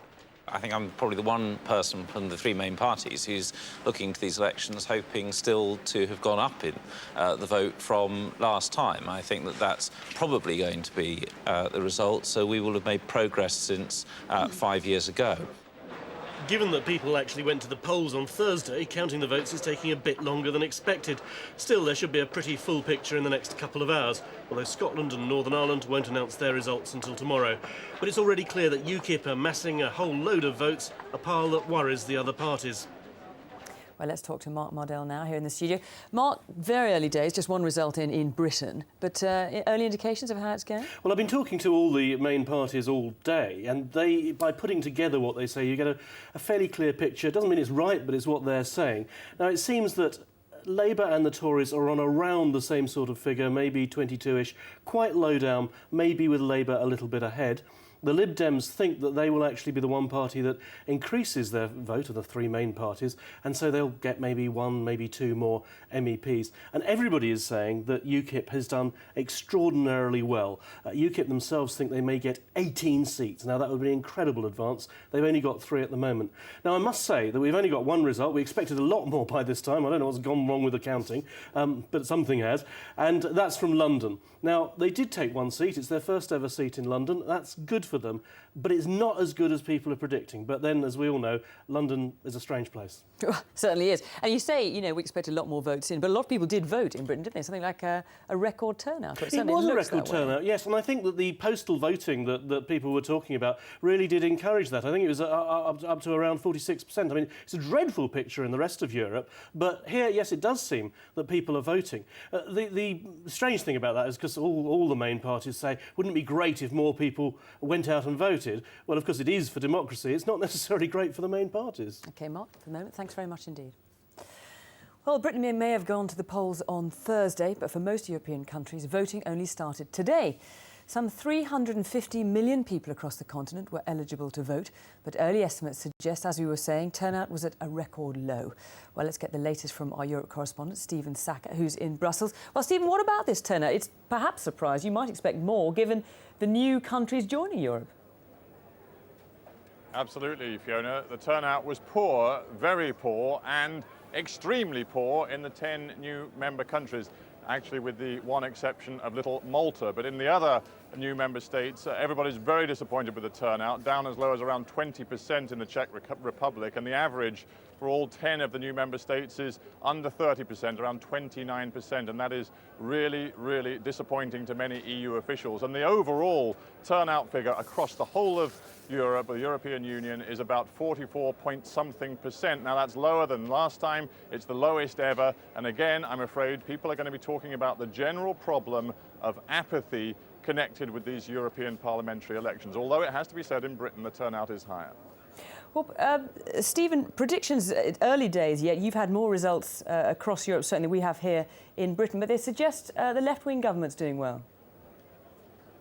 It's very patchy, Fiona, but I would say the general theme is that incumbents have suffered very badly. If you take the two arguably most important countries in continental Europe, France and Germany, both ruling parties have been given one heck of a bashing. Gerhard Schröder's party, the Social Democrats in Germany, are around 21%, their worst performance in 50 years. And the general theme, both in France, Germany, other countries like Portugal, Denmark, going to the Czech Republic, in the new member states, the general theme is that ruling parties have been punished, mostly on national issues, not because of any pan-European issues, but because people in those various countries are unhappy with the way their governments are handling the economy and a host of other issues as well. One other theme I think we should be looking out for tonight, not just in the UK, where we expect UKIP is going to win a significant number of seats, but across many European countries, is the new rise of Eurosceptic parties. We're going to see it in the Scandinavian countries, perhaps here in Belgium as well, in Austria. We do feel that for the first time at the end of tonight, there should be a coherent sort of Eurosceptic bloc within the European Parliament. I'm in the chamber of the Brussels Parliament. I think people are now scratching their heads and working out what it will mean for the first time to have a powerful Eurosceptic voice at the heart of the European enterprise. And what does all this mean for the European Parliament, Stephen? If we look at the fact that it's the biggest ever European election, we've got the newly enlarged EU now, so significant changes. There are going to be significant changes, not least because if and when the European Constitution is ratified, the European Parliament gets even more power. It has significant powers already, but it's going to get more with the Constitution, including a right of assent over the European Union's budget. That's going to be very important. And as I say, there's likely to be a much rowdier debate here in the European Parliament as a result of the significant rise of Eurosceptic voices. Usually the people who come to this Parliament are generally, by and large, in favour of the European project. Well, there are going to be some people here now who question the very direction in which Europe is going, and that could make for a much feistier debate inside the European Parliament. OK, Stephen, in Brussels, thank you very much. So, what's the mood among the Conservatives with the early predictions of a strong showing by the UK Independence Party? Our political correspondent, Laura Trevelyan, is at the Conservative Party headquarters. We'll come to her a little bit later, but let's first take a look at from Sean Lane. They look good as if we just missed the goal, OK? Robert Kilroy-Silk has spent 20 years giving the cameras what they want. Tonight's England-France match was dripping with the kind of political symbolism of which he'd approve. But is it him or his party's message which has boosted UKIP? There can't be a more fundamental question than who governs. And we want to govern ourselves. We don't want to be governed by a remote, corrupt bureaucracy in Brussels. So how has the UK Independence Party reached this position? Founded more than 10 years ago in the European Parliament elections in 1994, it took just over 3% of the vote. In 1999, it doubled that figure, and thanks to a changed voting system, 3 MEPs were elected. But the party was soon beset by internal squabbles and the leader resigned. In this week's local elections, in the limited number of seats in which they stood, UKIP candidates took 15%. Tonight, the party is predicted to do even better. Painting all of UKIP's voters as Eurosceptics may be too simple an explanation. For some, it could simply be a protest against the big parties. In Northampton were Kilroy-Silk's potential constituents voting for the man or the message. There's a personality there that people actually know and they can relate to. I was really impressed by what he had to say, so I wholeheartedly voted for him. Tonight, as he arrived at his count, political pundits said a good performance for UKIP wouldn't necessarily translate into success at a general election. 5 years ago, they managed 7%, but still didn't do much in the general election. But this is a result that will have political consequences. The Conservative Party will re-examine its position on Europe. Labour too may have cause to worry if it wants to win a referendum on the European Constitution. It's not just the candidates who are nervously awaiting these results. Sean Lay, BBC News. Well, let's talk to our political correspondent Laura Trevelyan at Conservative Party headquarters. Laura, it's still very early days, so few results in, but in the view of what we're hearing from Sean Lay there, what's the mood there at Conservative Party headquarters? Well, Fiona, the Conservatives are bracing themselves to take a hit from UKIP, but the question is, how big will that hit be? We have the results from 2 regions so far. The UK Independence Party have gained 1 seat so far, but the night is still young. But what senior Conservatives are saying to me is that Michael Howard is not going to alter his course on Europe. He's not going to suddenly start saying, let's pull out of Europe as the UK Independence Party want. But there's no doubt that a big result for the UK Independence Party will prompt a big debate in the Conservative ranks, and that Eurosceptic wing of the Tory party will want Michael Howard to try and take a stronger line on Europe. But senior Tories are trying to take comfort. They're saying in the local elections on Thursday, the Conservatives did really well. They got 38% of the vote, and that result they regard as much more indicative of how people would vote in a general election. Fiona. Laura, thanks very much indeed. And as the results continue to come in while we're on air, we'll have more coverage of the European elections at the end of the programme. Patricia Hewitt's been saying is that the results have been very disappointing, as expected. Disappointing, yes. If they are as expected, it doesn't follow that they're not very bad. The fact is that the Labour Party is doing worse much in London than it's done for a very long period of time past, and also in the North East. The vote for the Conservative Party has fallen quite sharply, but so has the vote for the Labour Party, as indeed it did in Newcastle. And it's very hard to read into these figures, as you say, an outcome of a general election. I haven't said anything that suggests that I think that Labour is doomed to lose the next election. But at the same time, all the indications so far could hardly be gloomier. I don't know how low the expectations were before the local elections on Thursday, but my goodness, they must have been very low indeed if people are not surprised and shocked by what's actually happening. These are midterm results at a very difficult time for the government, particularly, of course, because of the Iraq War. We believed, still believe it to be right, but hugely unpopular. And there's no doubt at all that for many voters in many parts of the country, that was an overwhelming issue, both in the local elections and I suspect in the European elections as well. And may remain so.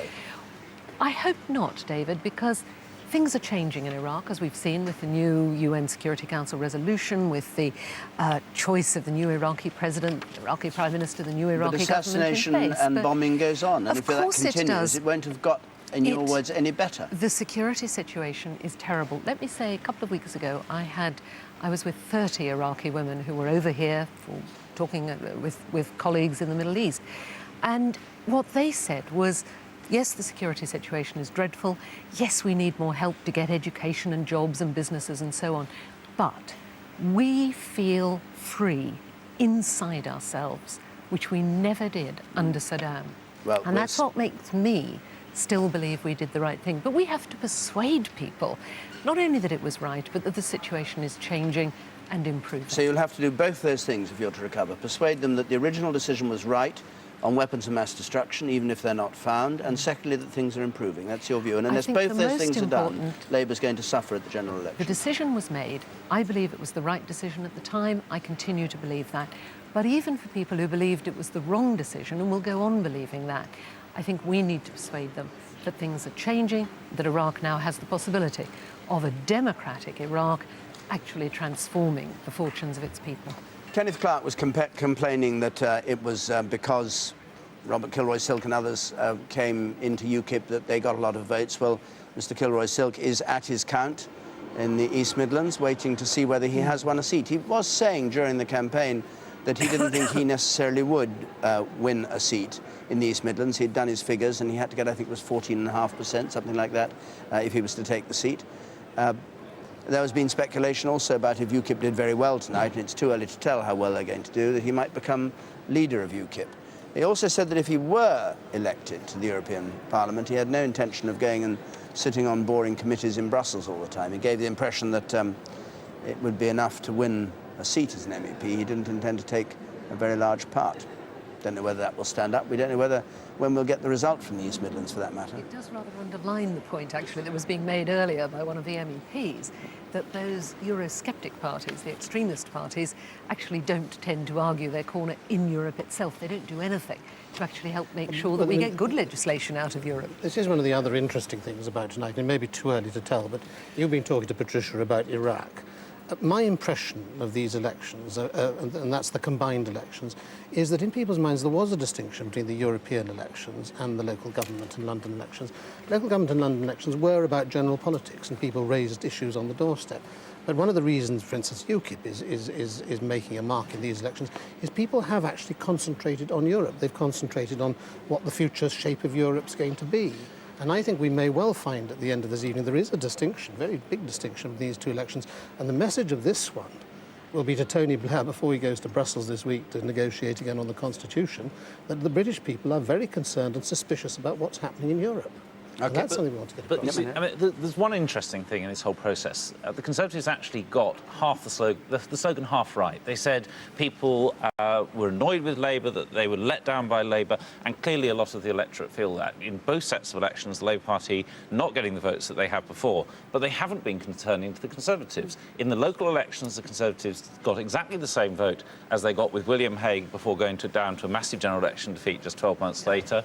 In these elections, the Conservative Party is actually well down. The electorate are casting around for anybody other than Labour, so long as it's not the Tories. And we've gained from that, other parties have gained from that, and that is a very bad night, therefore, for the Conservatives as well as for Labour. All right, we join Peter Snow now for a moment to have a look. We've had two British results in, and we look at the change as a result of that, Peter. Right, David, and if these changes, we've got 2.5 million votes or so in now, and if these changes are typical, we're in among the records. First of all, the Tories, they're down 6% in the votes so far. Only two regions, but 2.5 million votes. They're to be heading for the sort of level they had in 1994.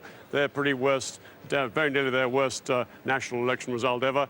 6% down the Tories there. Now, Labour, if they really have a 10% drop in their share of the vote all over the country, it'll be their worst result in a national election since 1918. The Liberal Democrats are up by 4%, UKIP up by 7%, and the others up by 5%. So the two big parties are in real trouble, David. Make of that, Patricia Hewitt. You said you can't say again disappointing but expected of a fall of 10%, or will you? Well, I will go on saying that they're disappointing results, because indeed they are. But, you know, I do keep coming back to this point. I mean, look back at those London results. OK, we had three European MPs from the last Parliament. We got all three of them back. The Conservatives had 5 previously. They're down to 3.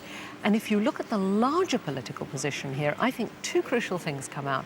One is a turning against the major, certainly the 2 major political parties. Tony King described it almost as a turning against conventional politics. And I think there's a big question there about how we reconnect with the voters. Well, but the other issue is turning against Tony Blair too. No, I don't accept that for one moment. What did Nick Brown mean? What did Nick Brown mean when he said that senior figures in the party were causing difficulties on the doorstep?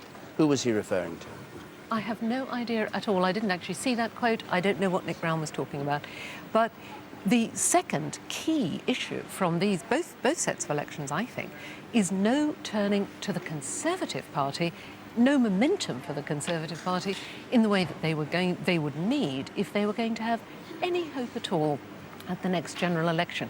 Because although there's dissatisfaction with us, and there's real impatience, for instance, to see public service reforms delivering even faster than I believe they already are, nobody's saying, well, we want better public services, so we're going to turn to the Conservative and would Party. You have expected, no breakthrough there. Would you have expected people to turn to the Conservative Party at this stage in the European elections if they thought they were an alternative to Labour as a government? Yes. I remember very well, David, the days when we were in opposition, when we were making breakthrough after breakthrough. John Major, for instance, in one set of local government elections, losing 2,000 councillors, of whom 1,800 became Labour councillors instead. Massive breakthroughs, one by-election after another, local council elections, European elections as well. And it isn't happening for the Conservative Party. And the reason is because they have no big idea, no compelling policies. They haven't begun to persuade people that actually the country needs to change and change in their direction. And on Europe, all right, they've hold got on to a second. decide. Yes, all right. Now, I want to bring in Matthew Taylor. Wait a second. Matthew Taylor, do you accept that analysis by Labour, that they're not in real trouble? And that the combination of you and the Tories can't knock them out at the next general election on the basis of what's been happening over this weekend? They're certainly not in the kind of trouble that John Major was in when he finally got booted out of office. There's no comparison in that respect. What has happened in the past is that we've done very well when the Conservatives have been in office. Labour and ourselves have shared the spoils of opposition in those circumstances. We've done well against Tories in some areas. Labour have done well against others. What's never happened before, which is happening in this Parliament, is that when Labour are in office, traditionally, the opposition to them consolidates around the Conservative Party, and the Conservative Party's done very well. That isn't happening in this Parliament. The Liberal Democrats are actually gaining from Labour's woes. Other parties are gaining from Labour's woes. And I think the Conservative Party has simply failed to put behind them all the things we all remember went wrong under the Conservatives, but also to put forward any coherent position. I mean, on council tax, a big issue in the local elections, they say they have no idea. But I'm asking you just to describe the political landscape, not to talk about whether your policies or theirs are better. Is there any way in which you've made inroads in the north, right? Conservatives made inroads against Labour in the south. Is there any way you think that the two of you will deny Labour a majority at the next election? Or are we just seeing an expression of opinion by an electorate who are going to vote Labour next year? Well, I sat through an election night programme on ITV, I'm sorry to mention the name, a couple of nights ago, and even the Conservative members there, including Michael, were not claiming that this was poised to see Labour lose the next general election.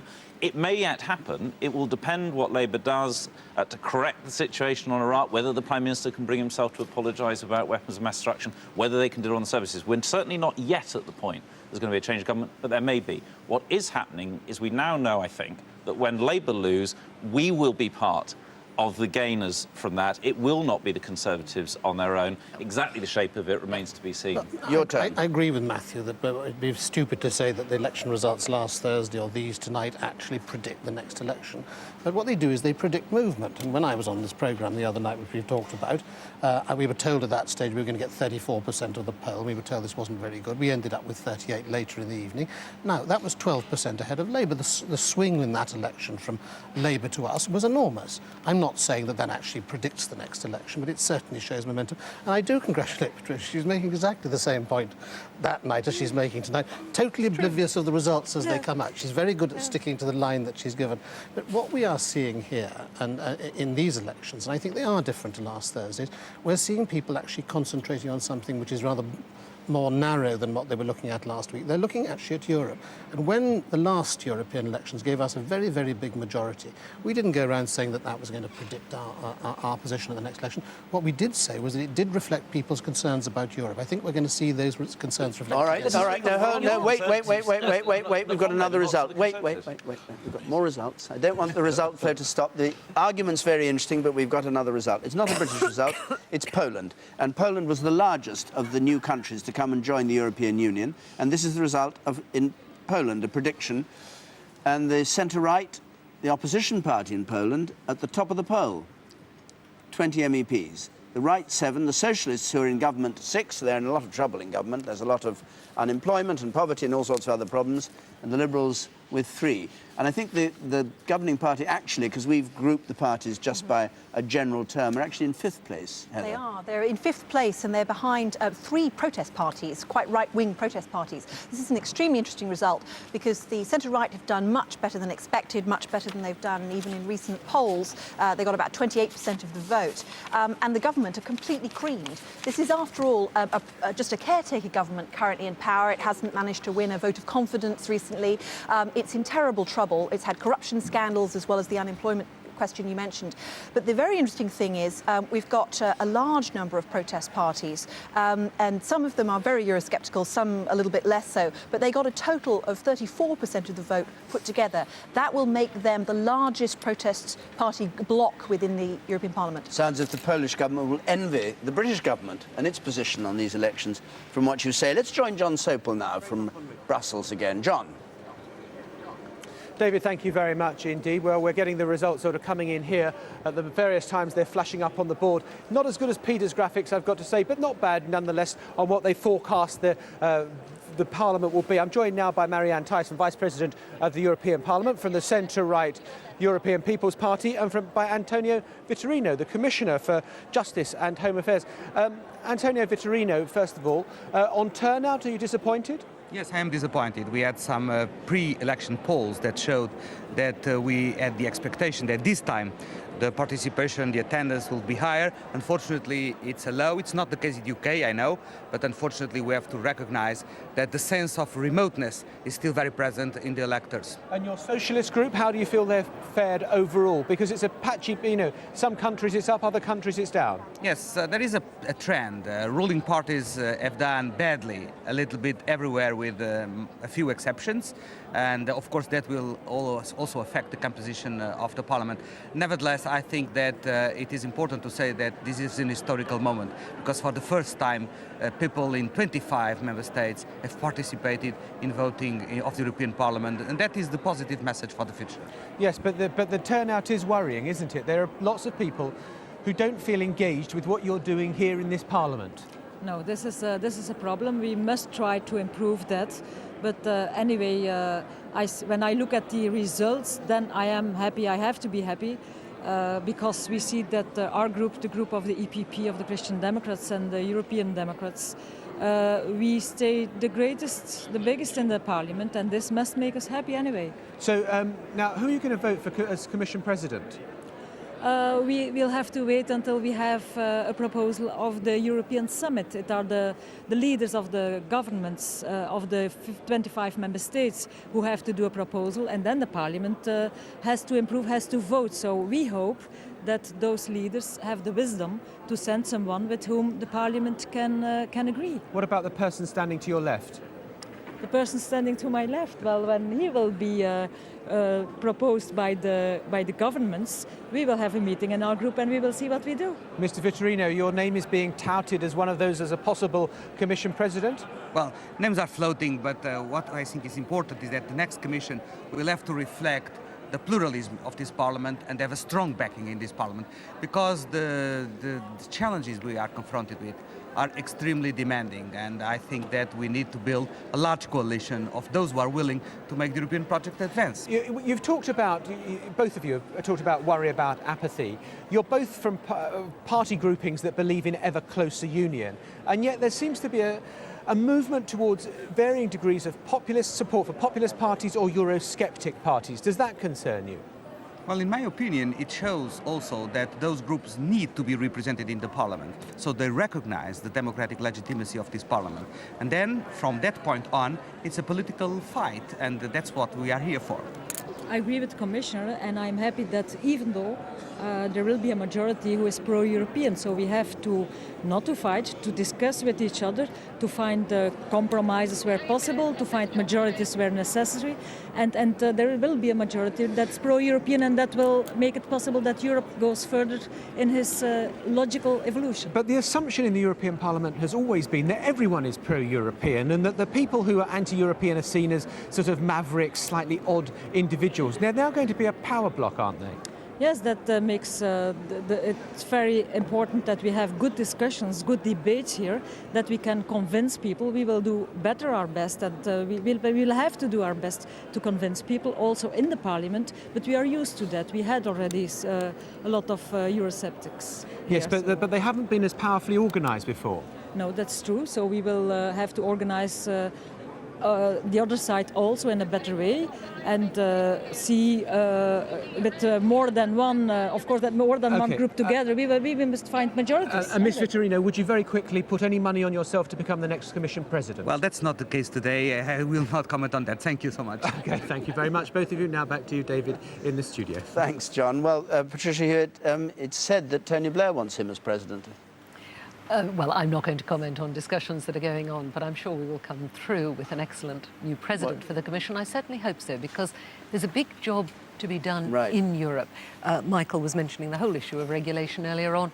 We've made that one of our top priorities for our presidency next year. Sounds like, yes, he is your man. We're discussing with our colleagues in Europe, and we'll see who emerges. One of the reasons we haven't had many results in from the UK is that there are recounts going on, and recounts pretty horrendous because they're such huge regions to do. But apparently the southwest region and the east region are both having recounts, hence the slight delay. But we shall keep bashing along and hoping we get them. In the meantime, let's have a look at the two results we have had, Peter. Two British regions have declared so far. The rest of Europe, votes pouring in, quite clear results, but in Britain a bit slower, as you said. Here we are. Two British regions. London, the majority of the vote there, you can just see on the floor, I think you can just about see London blue. That's the majority of the vote going to the Tories in London, and the majority of the vote going to Labour in the northeast. But my goodness me, the underlying story, of course, is a disastrous result for both of those parties. Labour down probably more than the Tories, both of them looking like being in among the records. Labour worse than the Tories. Anyway, here are the results in London and the northeast. Look at the London result there. What's happened basically is that the Tories and Labour have lost one seat each to UKIP and the Greens. You see a Green and UKIP on the right there for the first time in London. And down here in the northeast, the Liberal Democrats have taken a seat off Labour. So the results in so far then, out of the 12 regions, what happens is that the seats are apportioned to the parties are just roughly as far as possible according to the share of the vote. The Conservatives on 4, Labour on 4, Tories down 1, Labour down 2, the Lib Dems 2 there, 1 up, UKIP 1 up from last time, which are making our adjustment for the fact that, of course, there are fewer seats in Britain, and the Greens have got a seat here as well. So the fringe parties making seats out of the main parties. David. Peter, thank you very much. Well, while we wait for more results to come in, we leave News 24 at the moment. We'll be back again here and on BBC Two at 11 o'clock.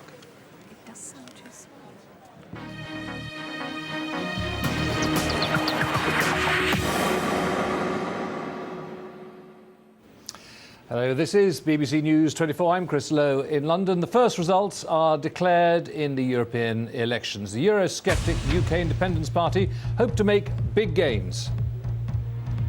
Millions of votes are still being counted across the country.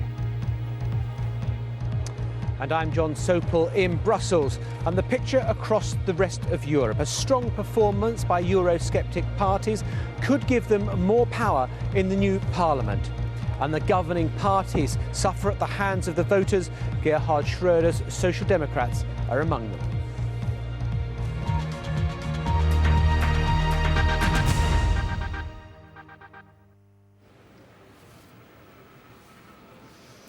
Well, they received, in the words of the Deputy Prime Minister, a kicking in Thursday's local election. Now the government is anxiously awaiting the public's verdict on the elections to the European Parliament.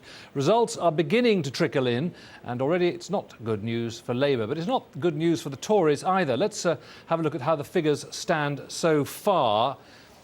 Those are the figures so far in 4 Conservatives elected, 4 Labour, 2 Lib Dem, 1 UK Independence Party, and we may see more of those during the course of the evening. That's been very much the focus of interest, how they are going to do tonight, and 1 Green Party. Those are the results so far, not many. Share of the vote then, the Conservatives well down on last time, 24%. I think it was 35 last time. Labour much the same as last time at 28. Liberal Democrats up at 16%. The UKIP up to 12%, and the Greens on 12% too so far. And you compare that with 5 years ago, the last time we had these elections, well, the Conservatives are down, Labour down even more, a narrow increase for the Liberals and a much bigger increase for UKIP, but no change for the Green Party. So let's get our first assessment of the evening on how things have gone so far from our chief political correspondent, Mark Mardell. The UK Independence Party.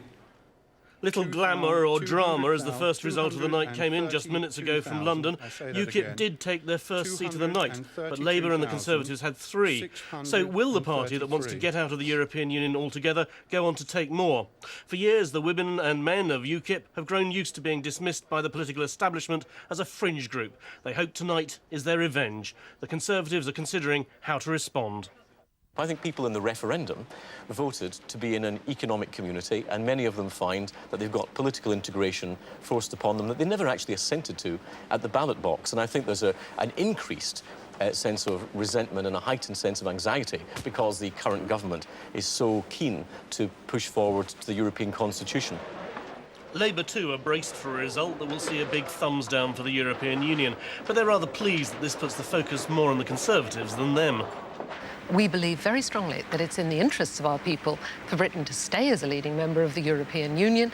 We also believe we need reform in Europe. The Liberal Democrats believe when all the counts are done, they'll have more MEPs than they do now, and they think they've done particularly well in Scotland. I think I'm probably the one person from the 3 main parties who's looking to these elections hoping still to have gone up in the vote from last time. I think that that's probably going to be the result, so we will have made progress since 5 years ago. Given that people actually went to the polls on Thursday, counting the votes is taking a bit longer than expected. Still, there should be a pretty full picture in the next couple of hours, although Scotland and Northern Ireland won't announce their results until tomorrow. But it's already clear that UKIP are amassing a whole load of votes, a pile that worries the other parties. Well, earlier predictions suggest the UK Independence Party has made a strong showing in these elections, inflicting damage on the Conservatives and on Labour. They look to have made a significant impact in the East Midlands, where one of their candidates is the former television presenter Robert Kilroy-Silk. Not good, as if we just missed the goal, OK? Robert Kilroy-Silk has spent 20 years giving the cameras what they want. Tonight's England-France match was dripping with the kind of political symbolism of which he'd approve. But is it him or his party's message which has boosted UKIP? There can't be a more fundamental question than who governs. And we want to govern ourselves. We don't want to be governed by a remote, corrupt bureaucracy in Brussels. So how has the UK Independence Party reached this position? Founded more than 10 years ago in the European Parliament elections in 1994, it took just over 3% of the vote. In 1999, it doubled that figure, and thanks to a changed voting system, 3 MEPs were elected. But the party was soon beset by internal squabbles and the leader resigned. In this week's local elections, in the limited number of seats in which they stood, UKIP candidates took 15%. Tonight, the party is predicted to do even better. Painting all of UKIP's voters as Eurosceptics may be too simple an explanation. For some, it could simply be a protest against the big parties. In Northampton, were Kilroy-Silk's potential constituents voting for the man or the message? There's a personality there that people actually know and they can relate to. I was really impressed by what he had to say, so I wholeheartedly voted for him. Tonight, as he arrived at his count, political pundits said a good performance for UKIP wouldn't necessarily translate into success at a general election. 5 years ago, they managed 7%, but still didn't do much in the general election. But this is a result that will have political consequences. The Conservative Party will re-examine its position on Europe. Labour too may have cause to worry if it wants to win a referendum on the European Constitution. It's not just the candidates who are nervously awaiting these results. Sean Lay, BBC News. Let's go live now to our political correspondent, Laura Trevelyan. She's at Conservative Party Central Office. Laura, any sense of the mood behind those big black doors?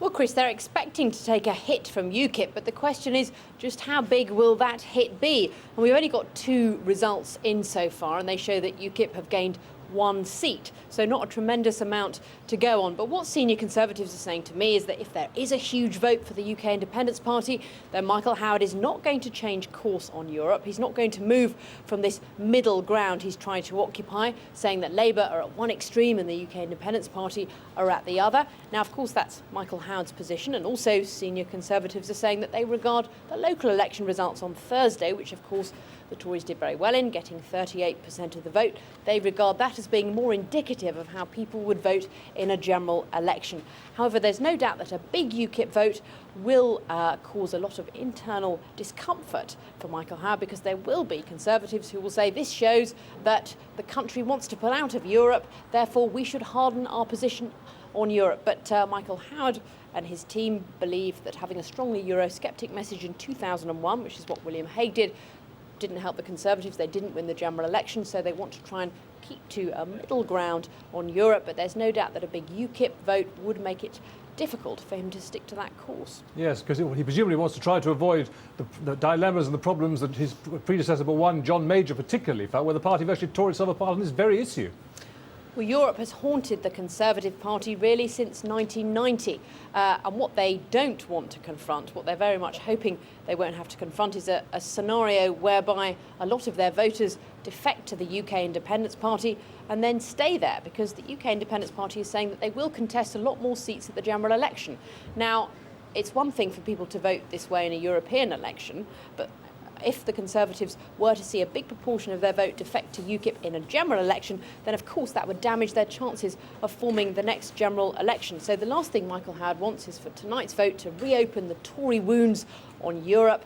He has steered what he regards to be a very moderate, pragmatic course, which the general electorate are in favour of, but a big vote for UKIP could deflect him from that course, because Eurosceptic Conservatives will say, look, the mood in the country is swinging this way, you must respond to it. OK, Laura, for the moment, thanks very much indeed.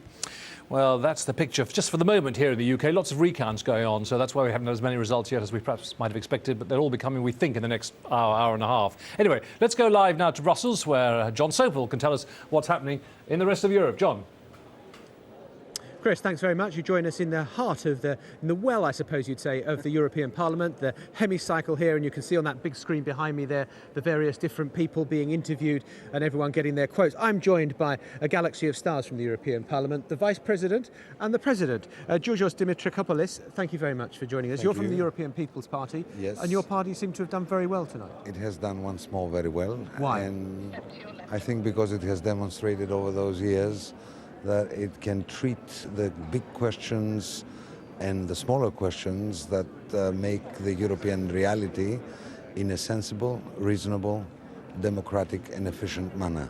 Pat Cox, let me come to you. The question I want to ask you is, do you feel that with the turnout that you've had, that you have got the democratic legitimacy that you wanted? Would I like to see a bigger turnout? Yes. Do I regard the legitimacy of the Parliament as diminished? No.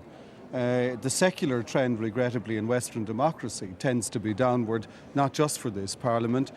On this occasion, let me recall to you that more than 155 million European citizens participated in an unparalleled exercise in democracy on a scale geographically and democratically that our continent never shared before. The particularly disappointing part are the 8 states of Central Eastern Europe, where I think last year the political leaders made enormous efforts to mobilise public opinion for Europe, and I think public opinion figured this time, didn't we do that last year? Yeah, so, but doesn't that show something else that's kind of worrying for both of you as sort of champions of the Parliament, that people aren't that interested, and there's also been a big showing for Eurosceptic parties? Georgios? I don't think that people are not that interested. I think that people, when they are given the right message, they get very interested. And I think one of the most important things we have done in this Parliament, under the leadership of Pat Cox, was to relaunch a strategy through which the European citizens came closer to the European Parliament first and to the other European institutions afterwards. And I think that was very important because European citizens felt that they were in the Parliament, they could see what is happening, they got interest in all the procedures. So that is important. But if you still let me take the question head on the sceptics, because this interests me. Let's wait for the results, but I'll give you the following prediction. When you add them all up here, they might be 40 or less. At the very best, they might be 60. I want to tell you that means that 13/14ths or 11/12ths of this House are not sceptics. And so please start with where the anchor of reason and sense is in this House. The sceptics will not mobilise one majority in the future European Parliament. No, but they are a significant voice to be taken seriously across Europe. They are. And don't they then and they have a place in this House, exactly, and I respect it, but they won't mobilise a majority here. But don't they represent a strand of opinion they do. that perhaps the European Parliament hasn't taken seriously before? Everyone's assumed that you surround yourselves by pro-Europeans. No, they've been here before, but I'll tell you this thing. I'll tell you, looking at the UK, so let me just stick with the UK example. I welcome the arrival of more sceptics, and I'll tell you why. They're after putting it up to the other guys. The guys who say they believe in Europe. Do you know what they've got to do now? They've got to go out and fight for it. And they can't be half pregnant. They can't be slightly pregnant. They've got to go for it, deliver it, and bring their beliefs. And if they back off, they gift the sceptics. So what are the pro-Europeans in UK and elsewhere going to do? I think if they are true to their word, they're going to start working much harder to bring the European message to their public. I just want to ask you this question.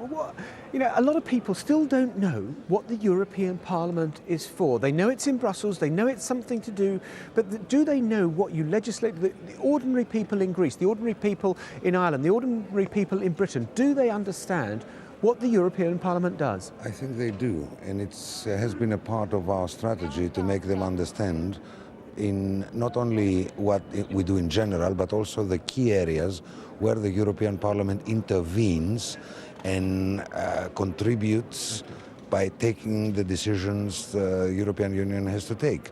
I mean, the process of co-decision, which is a major process, and it figures in all the text treaties, and the Constitution is one example of the many that they exist. OK, both of you, thank you very much for joining us here live on BBC News 24. Let's go live now to Warsaw and to our correspondent there, Emma Jane Kirby. Emma Jane, this was one of the countries where people were talking that in Poland there would be a big vote for Eurosceptic parties. Has that materialised? That certainly has materialised. It looks as if Eurosceptic parties are now going to take a third of the 54 seats available for Poland. What's really characterised the elections, both here and across all the Eastern European new member states, is voter apathy. Turnout has been, quite frankly, pathetic. Here in Poland, it's been down at between 15 and 20% of people. Only 15 to 20% of people could be bothered to go to their polling station to cast their votes. And this is really because people here and across the Eastern European new member states, they're focused on domestic issues at the moment. In a country like Poland, in a country like Slovakia, where unemployment is high, people want answers fast for their immediate problems. They're not looking to Brussels and Strasbourg for the solutions. And Emma Jane Kirby, I don't know whether you heard the interview that I've just done with Pat Cox, the President of the European Parliament. He was saying that actually people in those countries, the accession countries who voted in the referendums that took place there last year, feel they've already done it and therefore couldn't see why they were being asked to vote again. Is there some of that too in Poland?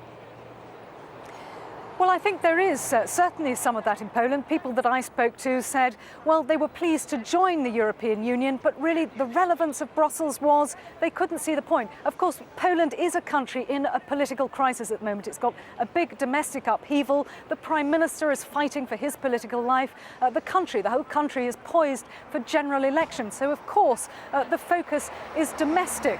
But if you take another country like Estonia, a country which was extremely keen to join the European Union, had a very high voter turnout for the referendum.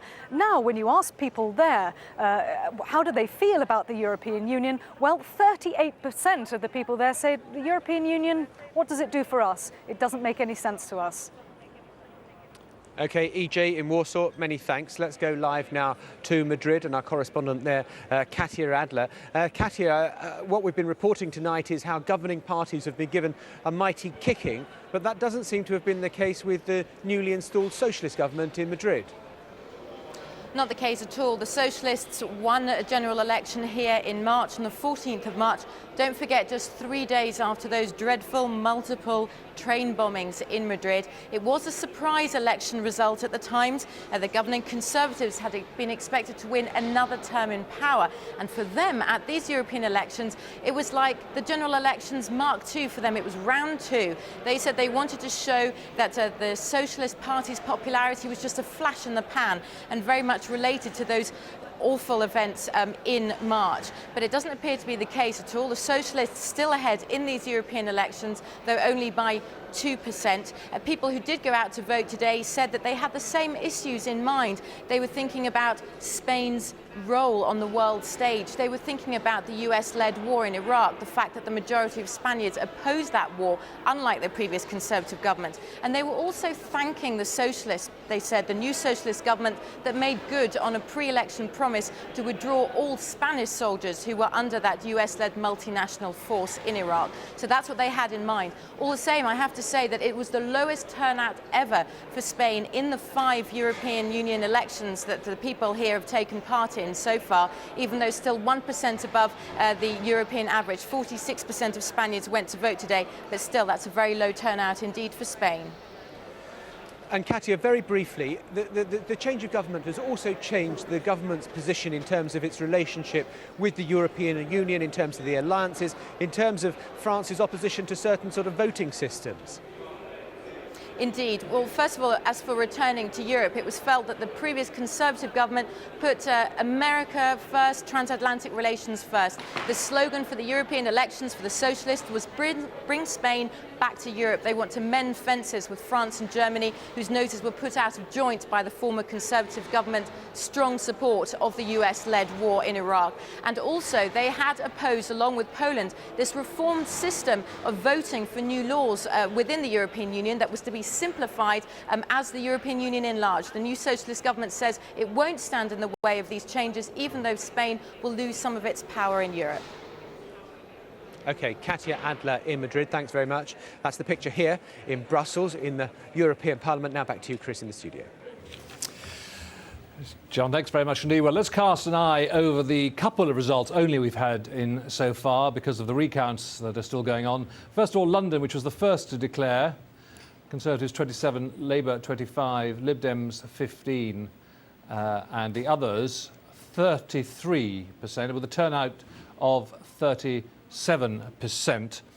One Green elected, one UKIP elected as well. Change from 1999, Tories down 6%, Labour down 10%. A small increase for the Lib Dems and a substantial increase for the others, the Greens and UKIP. And in the North East, Tories up. Tories get 19% share, Labour 34%, Lib Dems 18%, and the others 30%. And the interesting point there, the share, Labour and Conservatives down much the same from 1999, and the others up by 15%, and the Lib Dems up by 4%. But it's enough to give the Lib Dems a seat in the North East, which they didn't have before. Right, now then, the former press advisor Tony Blair, Lance Price, is here with us, together with the veteran political... You're all right with the word veteran political commentator. Not bad about it. Tony Howard, the seasoned political commentator. Tony, what do you read into the results we've had so far? Well, I think so far it's quite interesting. The papers this morning were sort of full of really great excitement, or perhaps great dread, about how the UKIP was going to do marvellously well. What we've seen so far is a modest advance for UKIP of, I think, about 5%. But if you read your papers this morning, you were thinking, you know, they were going to come romping home as the victor adorum, the sort of winner of all the games. Now, I think they would be marginally put down. They've got some more promising places to come. Kilroy Silk is standing, I think, in the East Midlands, and they've got great hopes there. I think at least one of their present members comes from the southwest, so they may feel that they've had, so far, not their most promising territory. But I think, honestly, considering what the dramatic expectations were, it's been marginally disappointing for UKIP. How do you explain it? Well, I just wonder, I shouldn't say this with Lance here, whether there wasn't a bit of briefing going on. It's a very old game in politics that you say, you know, number 10, you say, I'm afraid it looks very grim. They're probably going to get, well, almost 20%, you say. And then if they don't get it, you say, oh, well, they weren't so big a threat. So I think there has been a bit of spinning going on. And I certainly detected that in some of the papers, the morning papers today, in their sort of estimates of what the strength was going to be. And Lance, I think did you detect that too? Well, yeah, but people sometimes make the mistake of thinking that it's only the Labour Party that knows anything about trying to spin stories. Yeah. Of course, I mean, the Conservative Party had a serious interest in overstating UKIP's performance. They knew that UKIP were going to do better. They knew that they were a threat to Michael Howard and the Conservative Party from the right, if you like, if you characterise them as a right-wing party. And Tony's absolutely right about that. If you overstate the threat and then it doesn't materialise, then you appear to have done well. What we have seen from these two results so far is that, yes, both the Labour Party and the Conservative Party have been losing support. It does seem that people are spreading their votes around amongst parties far more in these elections than we've seen in the past. That may suggest a more sophisticated electorate. I don't know what Tony thinks about that. It may not. Interesting, maybe on the same day, voting one way in the local elections and another way in the European elections. With different, different motivations. Yeah. The general point I would make, I mean, coming from a Labour Party background, is you would expect the Labour Party to be doing badly at a point like this. The Tory Party really ought to be doing much better than this if they were going to be serious contenders for power. The really humiliating thing, I think, for Michael Howard is what there was that European elections in 1999 when William Hague, not his direct predecessor, but his predecessor bar one, really had a remarkably good result. And I think it must be slightly depressing that for Michael Howard that he's not doing anything like as well as his doomed, well, he had two doomed predecessors, but I mean that they are showing him, or one of them anyway, is showing him a clean pair of heels. Not enough, I think, in those rather modest elections we had in May of last year. Ian Duncan-Smith did quite well too, but they weren't, of course, European elections, they weren't across the board. So I think the Tories, it is quite tough. Maybe part of the reason that the Labour is not doing quite as badly, and indeed maybe the Tories too, as had been expected, is the much higher level of, or rather higher level of turnout in these elections. Well, I think that's something greatly to be welcomed. Nothing to do with the European elections. No. It's entirely to do with the council elections, in my view. People didn't come out to vote. No one knows who the MEP is, you know. Largely. I disagree on one level. I think that all the talk about UKIP may have actually started to regenerate a bit of interest in Europe as an issue, and the European Parliament even, you know, hesitate to say it, but possibly a bit more interest than there has been in the past in the European Parliament.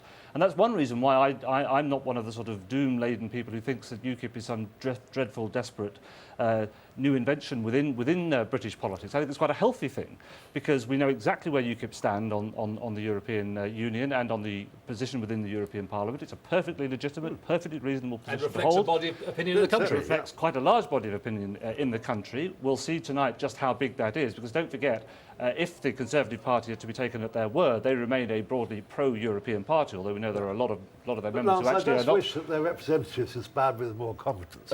I don't want to be rude about Mr. Kilroy Silk, Joan Collins, Jonathan Aitken. I mean, honestly. I thought you meant the Conservative Party's members. No, I meant the UKIP. But I think the trouble there let's is... remember, pretty well, not all, but most of the votes that haven't been cast for UKIP have been cast for parties who are broadly in favour of the European Union. And therefore, in the broader European debate, and the debate on the European Constitution, which is coming up, actually UKIP's performance tonight is not a bad one for the pro-European It's also a safety valve, because you're quite right, there is a body of opinion in the country that wasn't really represented before. OK, Tony and Lance, for the moment, thanks very much indeed. We'll come back to all that shortly. First, though, let's get a weather forecast for the week ahead in Britain and maybe in Europe too. Here's Jo Farrow. Jo. Thank you. Hello again. We've had quite a fine weekend across much of the United Kingdom, warming up nicely in the sunshine, but it does mean a very muggy and humid night. These are the temperatures recorded in the past hour. London still at 22 Celsius. We saw 25 during the day, and for many areas up to around 18 or 19. So it's going to be a particularly uncomfortable night.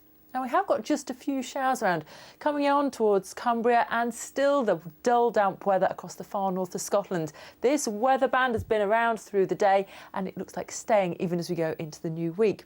So we have got this wet weather just lurking across the far north of Scotland, but elsewhere some low cloud, a little bit of mist and murk, but it is going to be a very muggy night.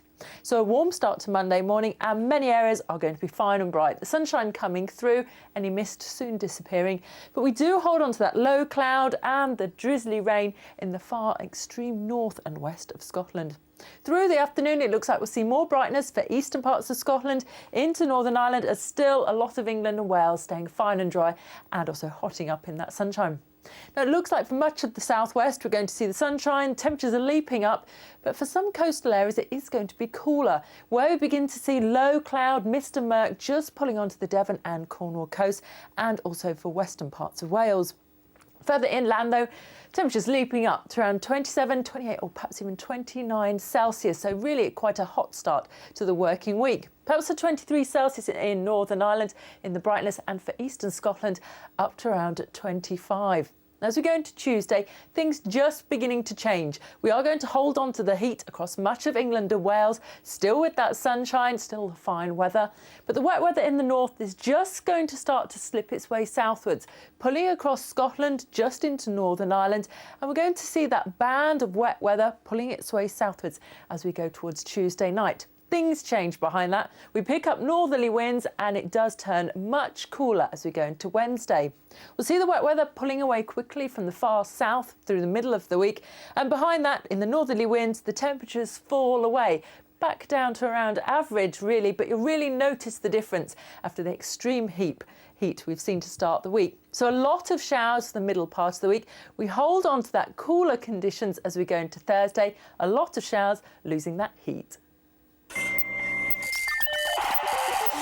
More coverage. So that news just in. Well, let's update you on the very latest headlines. Let's get the latest on the day's events. More correspondence. Some warning shots were fired from this Israeli watch tower. The force of the blast blew debris several hundred metres. More analysis. Just how is that investigation going? Quite a lot has actually been said behind the scenes. Which means if it happens here, 24 hours a day.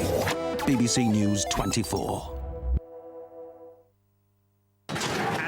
A petite creation jostling for position with sisal spiral, cherry red percher and snakeskin disc. Cloche rim takes it up on the inside now with a stunning ostrich fringe, but here comes a mass of feathers with Italian straw and raspberry pink. That's a startling headpiece with deep trilby and springy spirals, but here comes silk flower. Square crown now from scarlet red. Square crown on the inside. Oh, and it's finished with a feather. Always in fashion. Royal Ascot starts Tuesday at 1:40 on BBC One.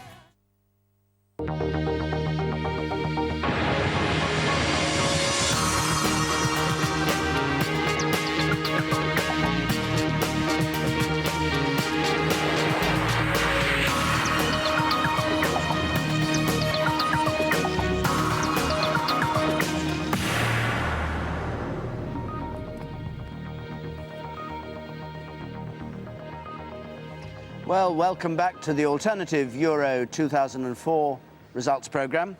We haven't had very many results in yet, so you haven't missed anything if you've just joined us. But in a moment, I'll give you what we have had and introduce first, though, our guests here. Professor Anthony King of Essex University, Andrew Marr, the BBC's political editor, Heather Graby, who's an expert on European politics. And on the political side, we've got a new cast here, or partly new cast. Ian McCartney, party chairman of the Labour Party, Michael Ancram, shadow foreign secretary for the Conservatives, and Matthew Taylor, chairman of the Liberal Democrats. And I think the first thing we should do is just have a look at the results we've had in so far. From the United Kingdom, first of all, these are the seats, and we've had only two regions, the tiny northeast region and London, and this is how things stand at the moment. UKIP got one in London, the Greens held on to one in London, the Liberal Democrats on two, they picked one up in the northeast, Labour on 4, the Conservatives on 4. And the share of the vote, this is just on the basis of these two results, Conservative 24, Labour 28, Liberal Democrat 16, UKIP 12, Green 12. And the change since 99, and there's the share change. Nothing for, no change for the Greens. UKIP up 8%. Tony King, let's just talk about those results first of all. Everyone said UKIP was going to be the big change, the big result we were going to talk about. So far, it's not. It could change when we get the Southwest in. I said at the beginning of the evening so long ago that this looked like being the night of the wooden spoons, and it certainly has been, I think, for both of the two major political parties. The Labour wooden spoon has been longer. There's no question but that this following Thursday's local election results has been a very bad night for the Labour Party, at least so far in the North East and in London. It's not been very good for the Conservatives either. The main opposition party ought to be making up very substantial amounts of ground in the face of an unpopular government, as this one undoubtedly is, at least for the time being. The Tories have not really been doing that.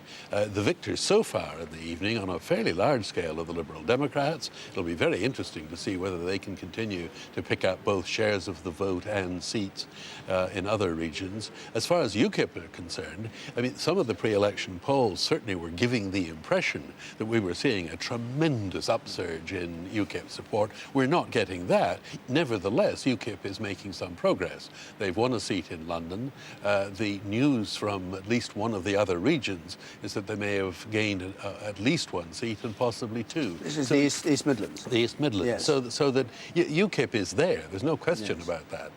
OK. Andrew Marr. Well, I agree with that. I think we have to be cautious at this stage simply because London and the North East were never good UKIP areas. But if it's true that they've got around 12% in those areas, then they would have to do astonishingly well in the East Midlands and the South West and the South East and other areas where they hope to do well to get up to the kind of position, 18–20%, that some of the polls were suggesting. And I wonder if they haven't been talked up a little bit too much by some of the papers and some of the pollsters ahead of the time. We'll see. It is early days. Absolutely agree. It's a particularly difficult night for the Labour Party and the Conservatives too. One of the interesting things which connects to the local election results that we were sitting here discussing on Thursday evening is that we are seeing a fragmenting of protest votes. The Greens doing very well in London, for instance. It seems that people want to give the major parties quite a kicking and are looking around for different ways of doing so.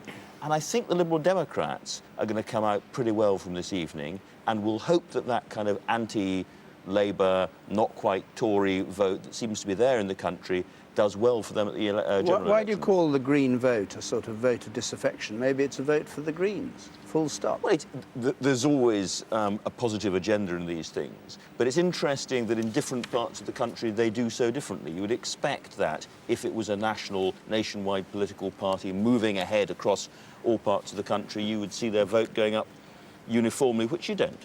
We're expecting, I hope, a Yorkshire and Humber declaration next. Yes, Tony. I was just going to add to what Andrew said, that if you actually look at that lovely little chart that goes up labelled Others, you'll see that the cumulative effect of that, UKIP plus the Tiddlers, Respect and so on, actually adds up to a very substantial share of the vote, or has done at least in London and the North East. Ian McCartney. Well, but is it not true in the European elections, consistently, historically, wherever you are in Europe, centre governments, governments of the right, governments of the left, governments of popular, unpopular, the European elections always end up the governing party being defeated at the polls, and the biggest gainer normally in all circumstances is the largest opposition party.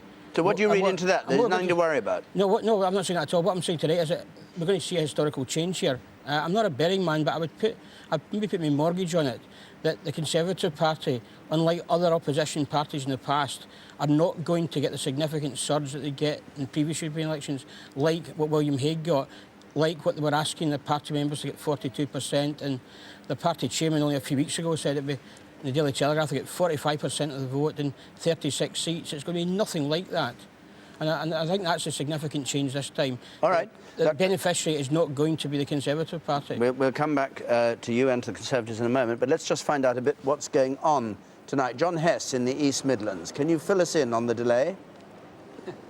Well, David, we should have had a result an hour and a half ago, and we seem to be ending this postal ballot-only election the way it started all those weeks ago, with delays and some considerable muddle, really.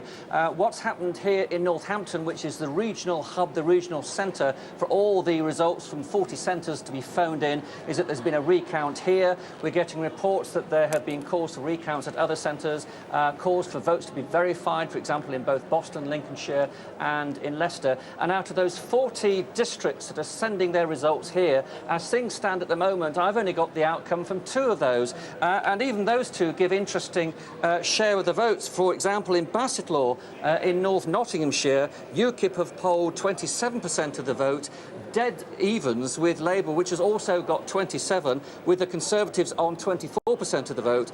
Meanwhile, in neighbouring Chesterfield in North Derbyshire, the Lib Dems have polled something like 28% of the vote, with Labour on 27 as well, and then UKIP at 21%.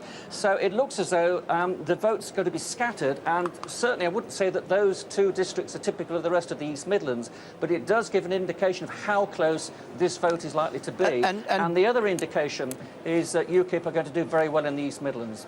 John Hess, I'm going to ask you, who is asking for these recounts? And are they... I think... Go on.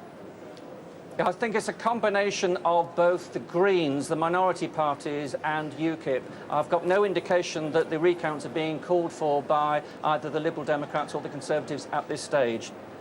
Do you have any idea of how UKIP have done? You mentioned the one result they'd beaten the Tories. I think there's no doubt, judging from the mood music, from the body language of someone like Robert Kilroy-Silk, for example, he arrived here at 7 o'clock.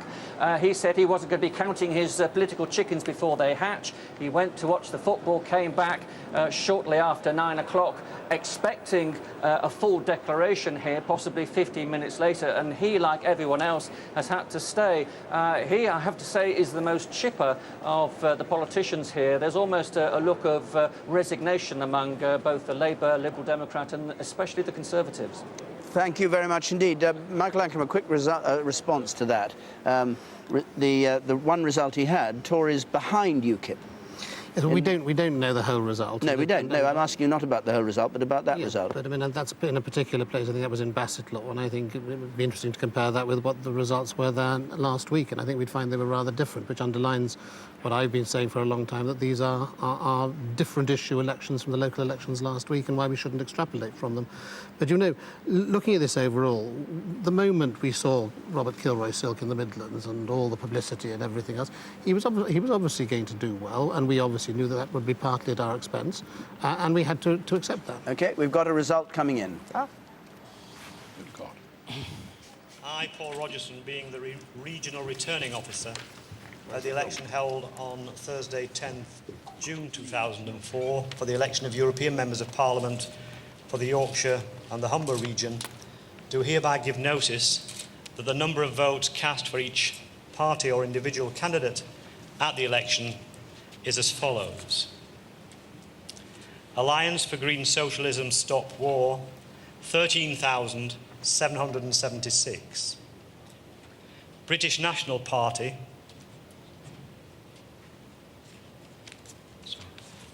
126,538. Conservatives Putting Britain First, 387,369. English Democrats Party, 24,068. Green Party, 90,337. The Labour Party candidates, 413,213. Liberal Democrats, 244,607. Respect, the Unity Coalition George Galloway, 29,865.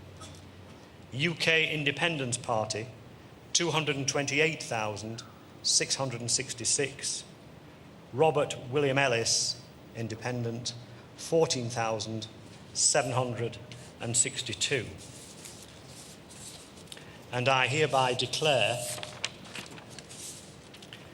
that Linda McAvan, Labour, Timothy John Robert Kirkhope, Conservatives, Diana Paulette Wallis, Liberal Democrats, Godfrey William Bloom, UK Independence Party, Richard Graham Corbett, Labour candidates, Edward Hugh Christian Macmillan Scott, Conservatives,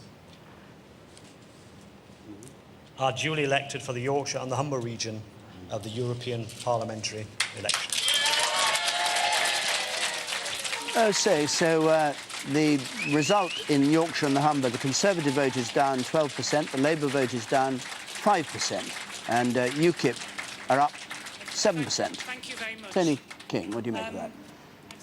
Well, as we were saying a few moments ago, it is striking that UKIP, although not making anything like the kind of breakthrough that some people were anticipating, is actually doing pretty well. It's making steady progress. We've had 3 results in now from 3 regions, quite disparate regions in which UKIP didn't do terribly well in the last time round 5 years ago, and yet there we are. In the case of Yorkshire and Humber, they've more than doubled their share of the vote. It went up very substantially, though not by quite that amount in London. And as I was interrupted as I was listening to the results, but I take it they've elected one UKIP, 1 Liberal Democrat, 2 Labour, 2 Conservative. Correct, and I think that suggests, well, 2 things really. One, that UKIP is making headroads, that it's making inroads, and it's making inroads mainly into the Conservative vote, though not exclusively so. And as I think we've been agreeing, either explicitly or tacitly around the table, although this is a bad night for the Labour Party, there's absolutely no question about that. That is not being mirrored by a very good night for the Conservative Party. An opposition party on a roll, an opposition party that looks as though within a year or 18 months it's going to form the next government, is not losing substantial vote shares even under these circumstances. Could I butt in and ask a question about this? Because I'm still puzzled by what we really think, what the numbers show, if anything, about how many votes UKIP is taking off Labour as compared with the Conservatives. Because UKIP people keep saying, well, actually, we're getting huge numbers of votes from disillusioned Labour voters, not simply from the Conservatives. But if you look at these numbers, it strikes me that UKIP are indeed, as everybody predicted, taking most of their votes from the Conservatives. Oh, I think the evidence on that is pretty overwhelming. That if you ask people, and various polls have done this, how would you vote in a general election? You ask them separately and often in a different part of the interview, how would you vote in a European election? You discover that there are an awful lot of Conservatives. Estimates vary, but upwards of a quarter of them say they would vote Conservative in a general election, but are voting UKIP this time. By the way, that's pretty good news for the Conservative Party. Yeah, if the implication from that is that an All awful right, lot of hold on, people Mr. are going to move back. Let's just see the figures from Yorkshire and the Humber. For those of you who didn't get them, the share, first of all, there's the share of the vote. UKIP 14.5, I think. And the change from 99. UKIP up 7.5 there. I was just going to make yes, two points. One which we shouldn't miss out. I'll come to that in a second. There's one less MEP in this region that's went down. And it was 3 Labour, 3 Conservative, 1 Lib Dem. In the current climate, our expectation there have been 3 for the Conservatives, 2 Labour, and 1 Lib Dem or whatever. And so we're quite happy with that.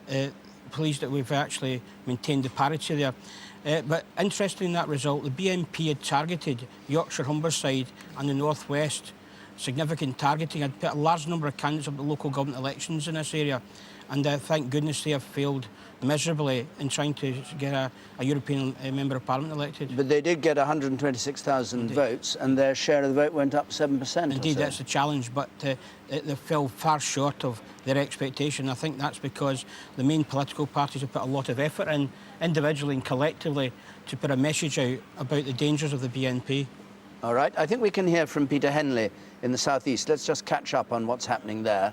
A result we're waiting for. Peter, are you about? Yes, some high drama here, actually. We're still waiting for the official result, but the agents were all called in just a little while ago. And over, I don't know if you can see behind me over there, Caroline Lucas, National Speaker for the Greens. I think the feeling is that she might have just hung on to her seat as an MEP. And there's been some considerable emotion over there in the corner. But as for all the results, we're not sure. It looks like Labour might have had quite a pounding in the southeast, and UKIP are certainly feeling like they've done well. Have you had any? You haven't had any recounts going on, have you? Well, yes, they don't want to call them recounts, but actually what's been happening is that the number of votes once they're split between the candidates doesn't tally up with the number when they were first verified earlier in the week. In one authority, I understand there were 500 votes adrift. So the parties are saying, look, we can't go forwards with this situation. We've actually had more than a dozen of the 67 counting authorities here who've had to go back and go through all of their bundles again and check that there are the number of votes there that they started with. So long delays, at least 2 hours wait, lots of coffee drunk, lots of cigarettes smoked outside, and we're still waiting here for the result, but I think it really could be any minute here. Peter, thank you very much indeed, but we will be there when it comes through. By the way, just in case you're thinking about the two regions that aren't declaring tonight, Northern Ireland counts tomorrow. Scotland, because of religious feeling in the Western Isles, also won't finish its count until tomorrow. So all the regions we're having tonight are England and Wales. I think Ian McCartney. The results from Yorkshire, if I got them right, I think last time the Conservatives actually were ahead in Yorkshire, and they've got into second place this time. They've dropped down considerably. Sorry, who's gone into second place? The Conservatives. The last time around, they were first in the poll, and they've gone down into second. Yeah, Michael Ancram. I mean, I think the indications, as Anthony King said there, are that UKIP has taken votes off us. And this is what I was saying earlier. This European election has been about Europe, and to that extent, UKIP and us have been challenging for the same ground. We're against the constitution, which Tony Blair is going to go and agree this week, we understand, in Brussels. We are against the move towards a European single state. And we are all obviously going to compete within that area for votes. What I'm interested in is, at the end of this evening, what the message is to the Prime Minister about how he should treat the negotiations when he goes to Brussels. But you don't want to pull out of Europe. No, we don't. Well, I mean, you may want to, but I mean, your party doesn't. We're not going to. We don't want to pull out of Europe, and we've made that absolutely clear. But on the ground, it's rather odd to put your two votes together and say we're all in favour of the same thing. No, but what we are in favour of is stopping. With UKIP, is stopping this constitution. We've made that absolutely clear the whole way through. That's our position.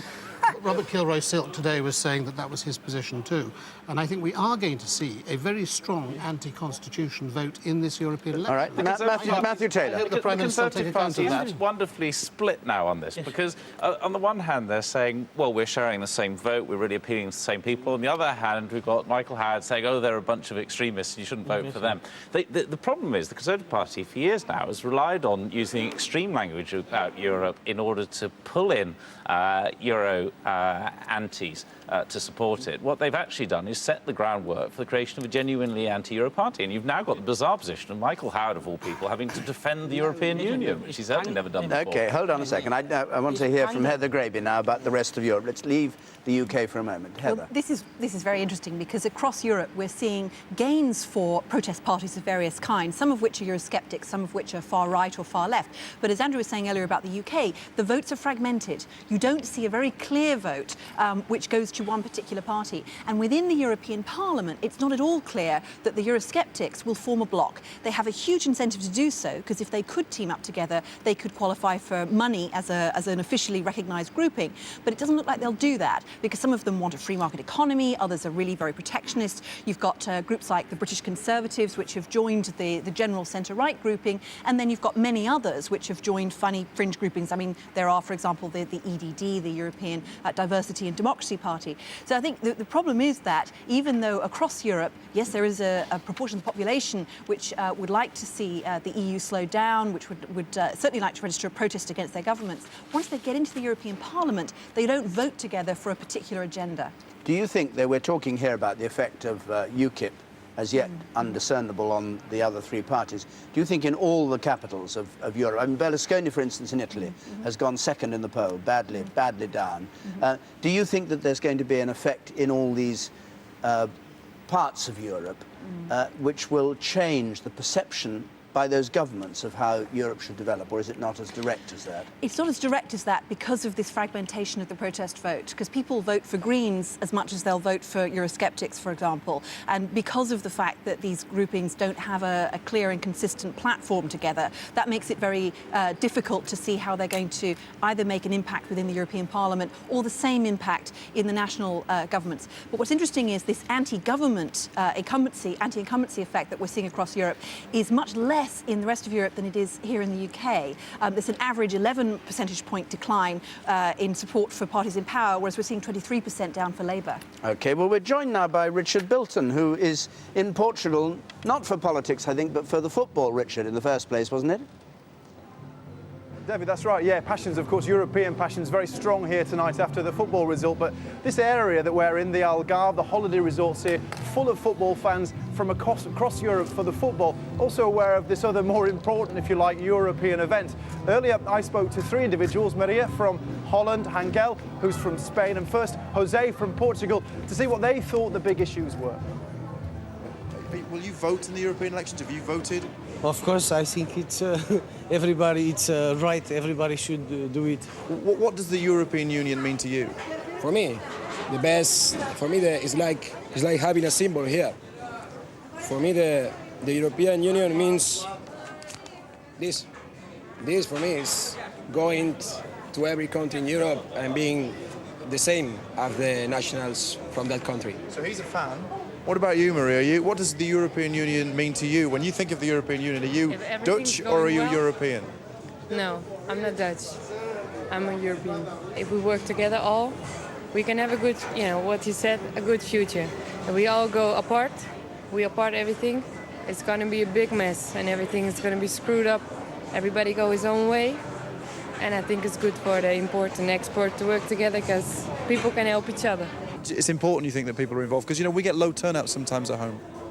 No, I think people should get involved. They should vote. And England is a big country, It has a big population, and it's important that they, from once at all, they get convinced that it's convenient for everybody in Europe.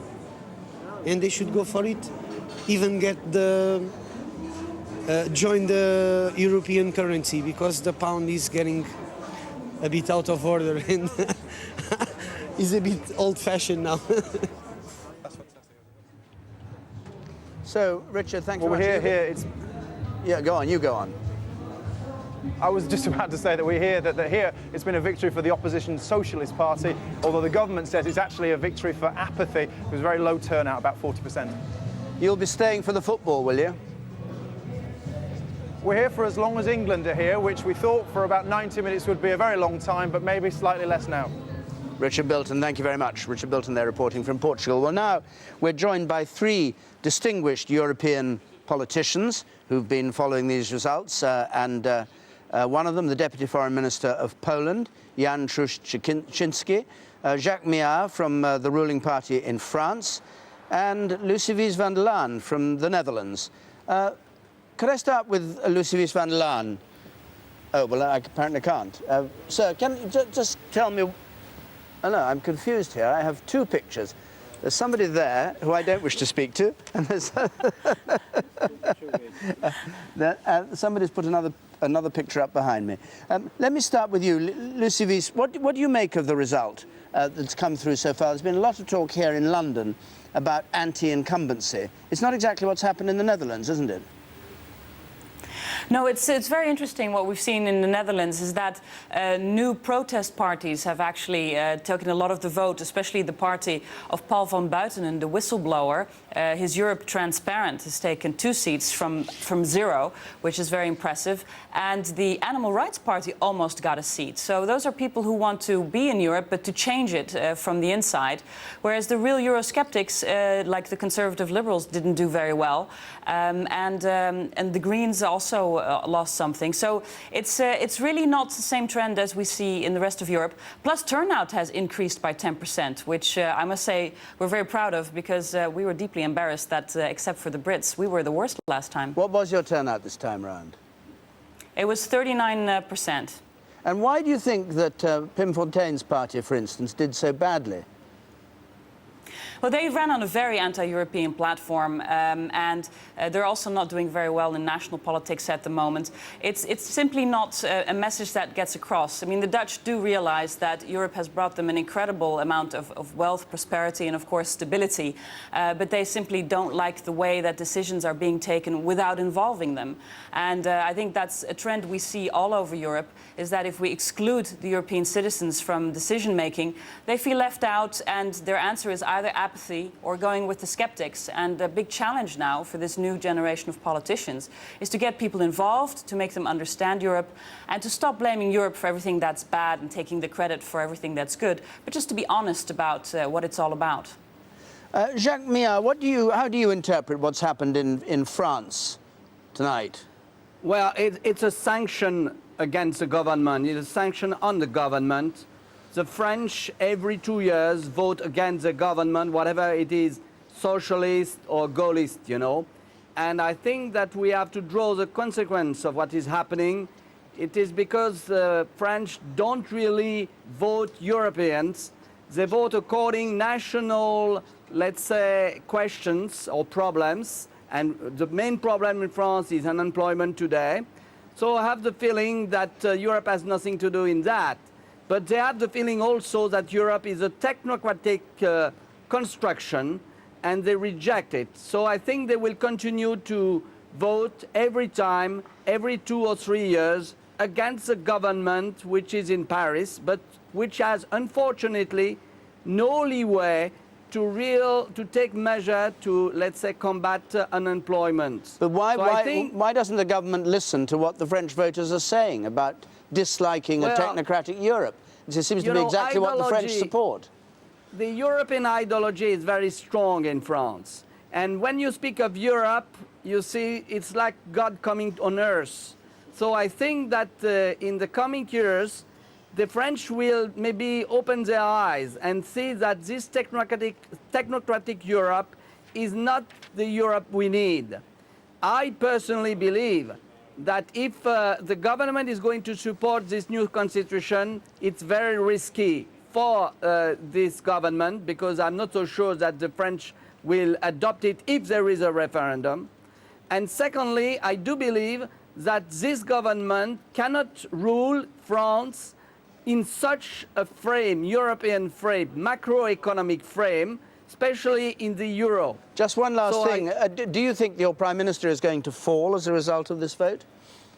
I don't think that the President is going to change in the coming weeks. He's resigned once. He could resign a second time and still be put back, I suppose. Yes, but I don't think so, because, you know, he's been appointed after the regional election. I think that he will go on, but I doubt that he will last 3 years. That means until the new presidential election. Jacques Millard, thank you very much indeed for joining us. Let me go now to the Deputy Foreign Minister of Poland, Jan Trzynski. Of course, there was such a low turnout in Poland that if you have a referendum on the constitution, it may fail, mayn't it? Simply because not enough people go to the polls. In that case, all those parties that don't want a European constitution will be let off the hook by Poland. Well, I don't think that this extremely low turnout had much to do with the appetite of, or lack of it, for the European constitution. The referendum on the European Constitution, we may have it if we have the European Constitution, and when it comes, it will be 1.5 years from now. And then it may very well be that we will have a much better campaign, that we will have much more interest for what Europe is about, and that we will have a repeat of last year's success, which was Poland's referendum on whether or not to join the European Union, which brought a fairly good turnout by any standards, and very, very good turnout by Polish standards. I think people may be... reason to worry. I think people may be surprised that Poland, as the largest new country to join the EU, doesn't show any enthusiasm at all for voting for the European Parliament today, just a few weeks after joining. Well, I believe there are several reasons for that. First of all, we do not have a tradition of going massively to the polling stations. Second, there was a rather lackluster campaign preceding the elections with a very strong focus on national matters. After all, we are in the midst of a political crisis, and most political parties treated these elections as a run-up to the real elections, that is, the legislative elections that will come either this year or early on next year. And three, people really don't know much, do not know enough about what the European Parliament does. They have not been informed sufficiently about that. And there is yet another factor, the general disillusionment in Poland with the way the political class have been performing. So, if you like, you can regard it as a Polish special expression of disinterest. So, as a politician, you blame yourself, in other words?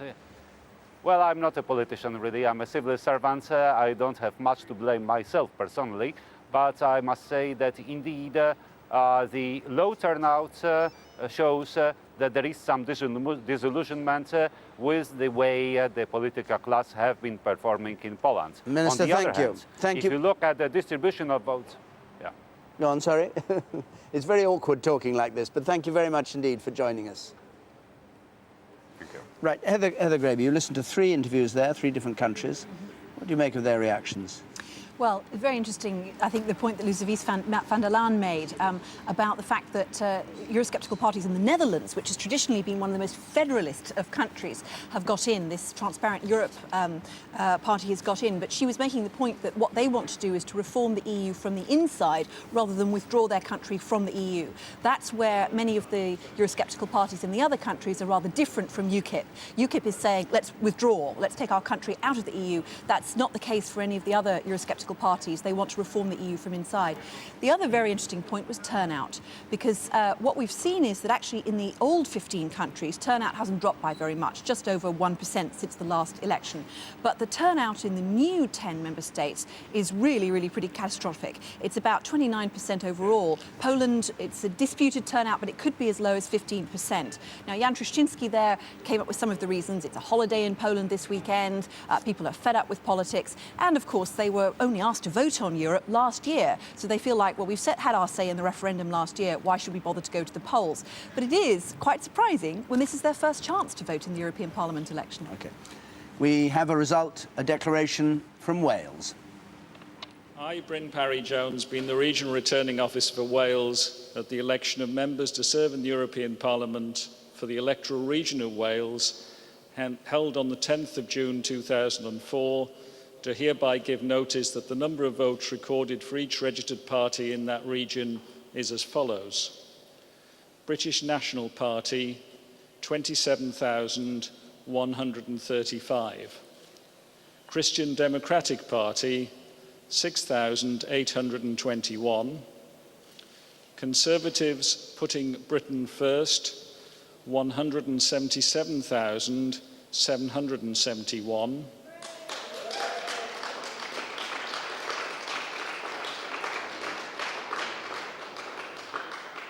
Forward Wales, Cymru Ymlaen, 17,280. Green Party, Plaid Werth, 32,761. Liberal Democrats, Democratiaid Rhyddfrydol Cymru, 96,116. Plaid Cymru, the Party of Wales, 159,888.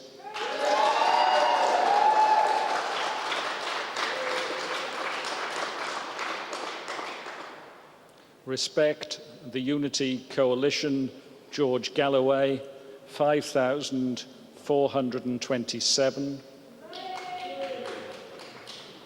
The Labour Party, Blaid Lafur, 297,810.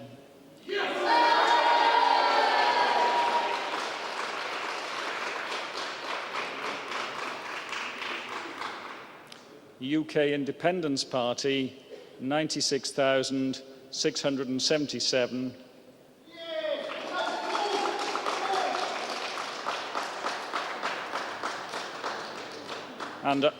And I do hereby declare that the undermentioned are duly elected as the 4 members for the said electoral region. Glenys Elizabeth Kinnock, Jonathan Peter Evans, Jill Evans, and Mair Eluned Morgan. So there's been no change in the adjusted seats there, 1 fewer this time round in Wales. The turnout in Wales, 41%. And the share of the vote, Conservatives on 19, Labour on 32, Liberal Democrats on 10, Plaid Cymru, who've done worst in loss of votes here, at 17%. And this is the change since last time round. Down 12 for Plaid Cymru. Liberal Democrats up a bit, Labour up a bit, Conservatives down 3. That's a very good result for Labour, isn't it? Tony? Yes, this is the least discouraging result, if I can put it that way, rather gloomily from Ian McCartney's point of view, of the evening so far. They're virtually level pegging from what was a pretty awful result for the Labour Party in Wales back in 1999. If people will remember, in Wales at least, that was an election in which Plaid Cymru did remarkably well. And we've seen that Plaid Cymru, like so many balloon parties, expands outwards and then implodes often subsequently, possibly because, of course, Wales now has its assembly, and that assembly is functioning. And one of the reasons for the existence of Plaid Cymru has always been to argue for greater autonomy for Wales, and Wales now has greater autonomy. A footnote for the former Secretary of State for Wales, Ron Davies, who set up his own party, Forward Wales, got 17,000, I think, votes in all. Was it 17,000? Yes, 17,000. Yes. What about the Tories' position? You haven't picked up in Wales. You need to pick up in Wales. There's been no shift. But what is interesting in Wales is we're now in second place. The last election, Plaid Cymru were in second place. They had 2 seats to our 1 seat. We're now quite substantially in second place. And having listened to Matthew gloating during the rest of the evening, it's interesting to note that he's been beaten into 5th place by UKIP in Wales. Well, his vote is up and your vote's down. So, I mean, just statistically speaking, you're down 3.5 points and he's up 3 points. Yes, but I mean, if you're looking at the state of the parties, which you've been doing, to be fair, in all the other areas we've looked at, we are now in second place, and that is actually, I think, an encouraging result for us.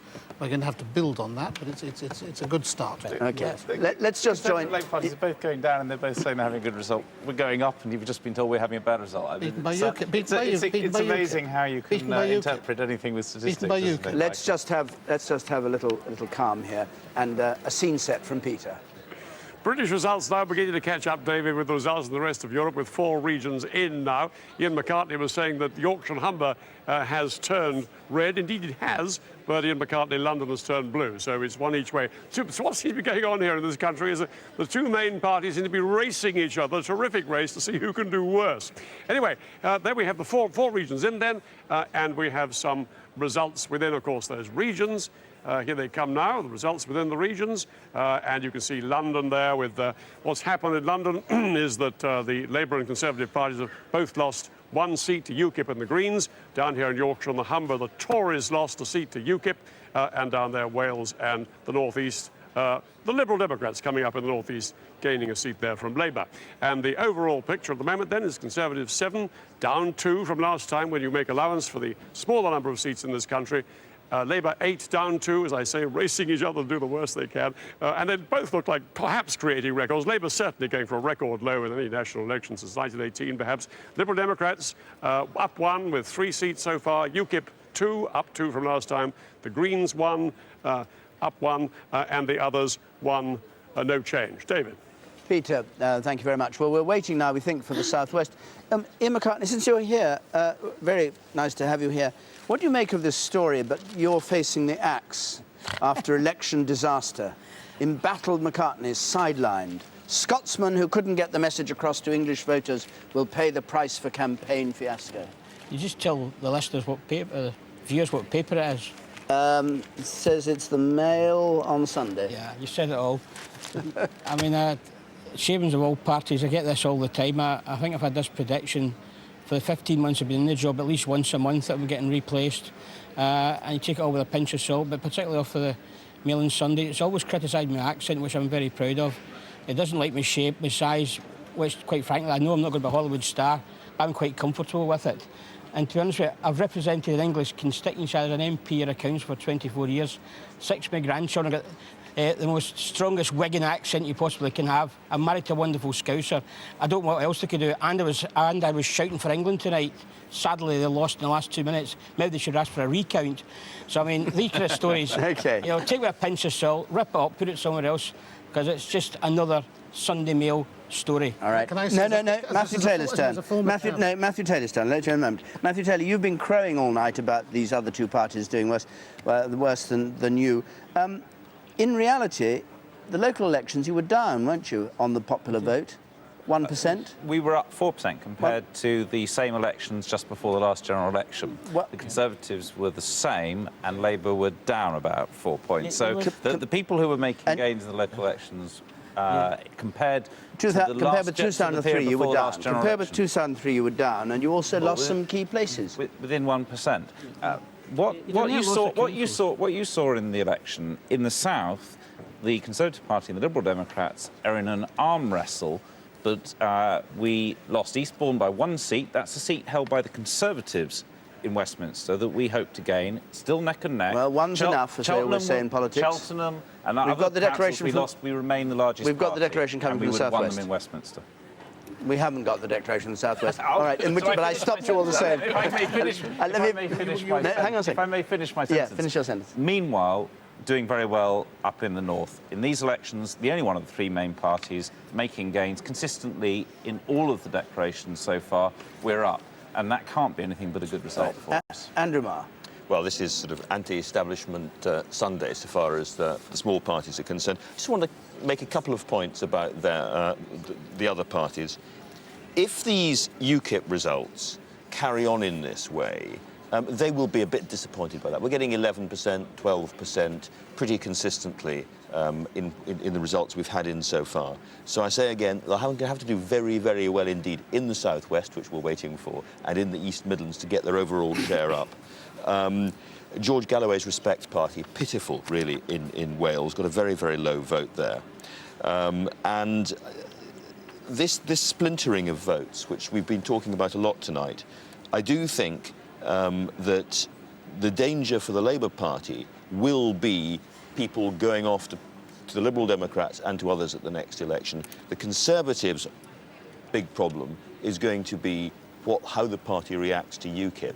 Now, it's probably not the kind of great UKIP breakthrough which is going to send the Conservative Party into meltdown tomorrow, though quite clearly there are already people inside the Conservative Party plotting away, hoping to try and shift the policy further in a Eurosceptic direction. Andrew. So I've offended both parties equally, it's my I'm sorry, Michael. Michael Ancram. I was going to try and be nice to you and to say, as an ex-chairman, I know that headlines like that are something that chairmen have to expect during the course of their job. But on Andrew's point, and what is interesting about this election is people aren't voting for UKIP because they want better public services or because they want better transport or whatever it might be. They're voting solely on the European issue because UKIP is a European party. It does differ very considerably from us because it believes in withdrawing from Europe. But on a whole series of areas related to Europe, we would take a common position, particularly in relation to the Constitution. We want to see this Constitution dropped. And I hope, and I say this again because your French guest actually raised this point in relation to France, that people will look at what these votes mean. And one of the big messages that are coming across in this country at the moment is people are very suspicious and concerned about how Europe is developing. They're showing that partly by voting for us, partly by voting for UKIP. But the Prime Minister must take account of this when he goes to Brussels this week. He simply has not got a mandate to agree the sort of integrating... But you seem to be citing UKIP in aid, and your leader calls the UKIP an extremist party. Now you're sort of saying the Tories and the UKIP together can achieve something. In terms of what their main policy is, which is to withdraw from Europe, they are at one end of the spectrum, as Labour and Liberals are on the other end of the spectrum in terms of wanting to integrate. We are trying to take a middle position on that. But on the Constitution, we do both take very much the same view. And I really seriously say this. If the Prime Minister goes off and pretends these elections haven't happened to Brussels this week and agrees to this Constitution, he will be flying in the face of a very clear message that's coming through in these elections. Will it change his view? This is a complete nonsense. This is a pandering once again to UKIP. The fact of the matter is, when the agreement, if it's reached, then it would put the British people in a referendum. The British people will decide then whether they accept or not. And one thing is absolutely certain, Britain's interests will be included in the final agreement. And instead of pandering to UKIP, we could be joined with other parties. Behind us, if you like to look over there, behind us, you'll see the Southwest getting ready to declare, or we hope getting ready to declare, and Chris Rogers is there. This is Poole. Chris Rogers, how far are you from getting the final result out? And has there been a recount? I think very close indeed, because the returning officer, Paul Morris, has just come to the podium, and I think he's about to speak in a moment. But we do think that it's a good night for UKIP again. Okay, but Paul Morris is about to speak. It's still good evening, even after all the recounts in the regions. I'm Paul Morris, and I'm the Regional Returning Officer, and welcome to Poole, Dorset in the UK. We now have the result, but before actually declaring the result, I'd like to say a couple of words, and they are thank you.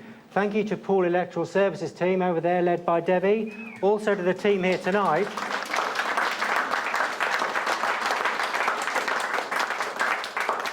But also to the other 45 local returning officers and electoral services staff from across the region who slaved tirelessly since September last year to deliver the election to you.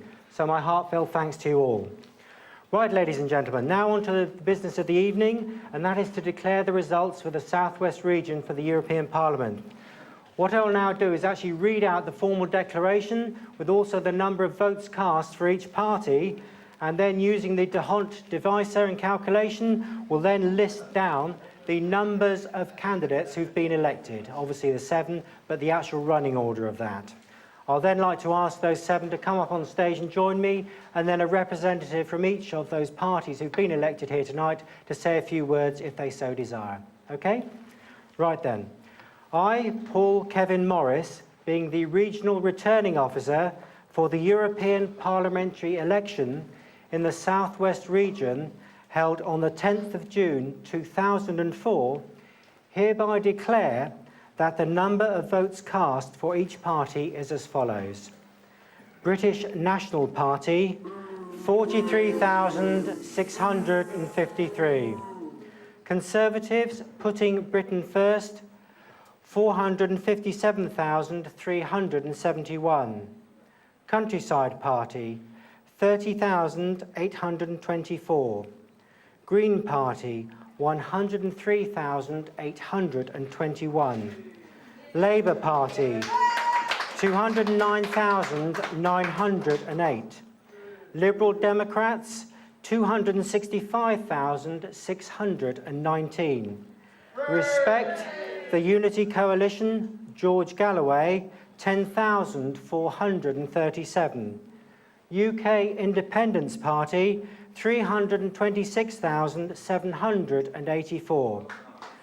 The number of votes rejected is 5,208, and I hereby declare that the following candidates have been duly elected for the South West region. First, Neil Quinton Gordon Parish, Conservatives, putting Britain first. 2, Graham Harry Booth, UK Independence Party.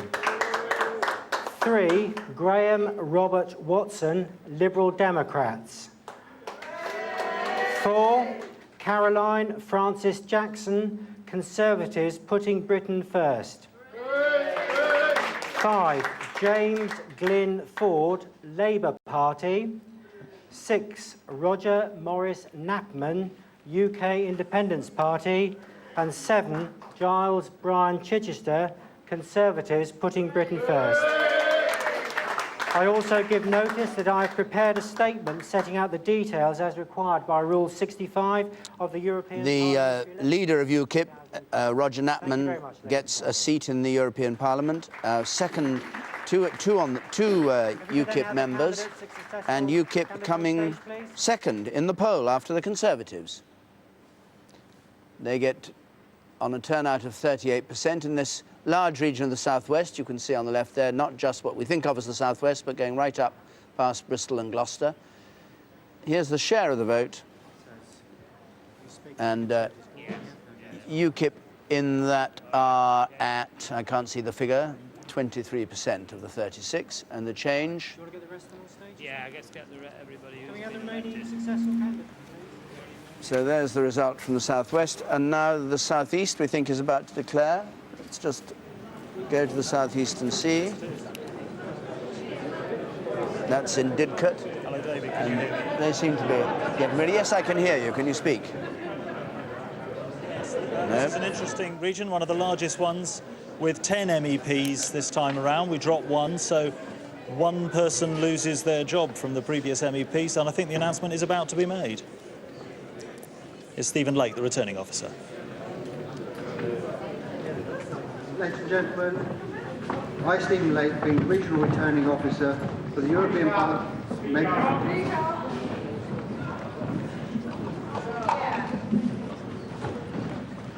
I, Stephen Lake, being the Regional Returning Officer for the European Parliamentary election in the South East region, held on 10 June 2004, hereby declare the number of votes cast for each party and individual candidate is as follows.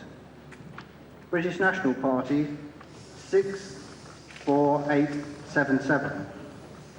Christian People's Alliance, 11733. Conservatives, Putting Britain First, 776370.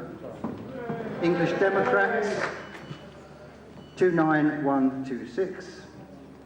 Green Party, 173351.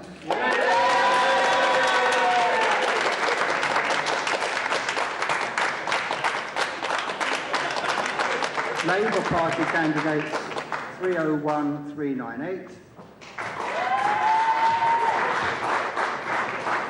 Liberal Democrats, 338342. Peace Party, Non-Violence, Justice, Environment, 12572. Pro-Life, 6579. Respect the Unity Coalition, George Galloway, 13426. Senior Citizens Party, 42861. UK Independence Party, 431111.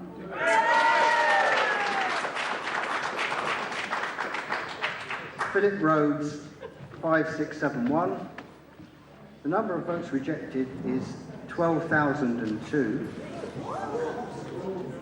And I hereby declare the following candidates have been duly elected for the South East region. Daniel John Hannon, Conservative.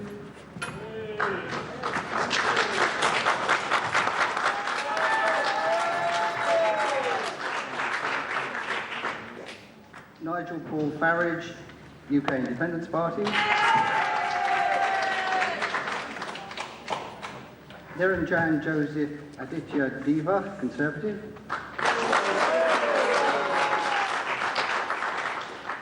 Christopher Murray Paul Hooner, Liberal Democrats. Peter William Skinner, Labour.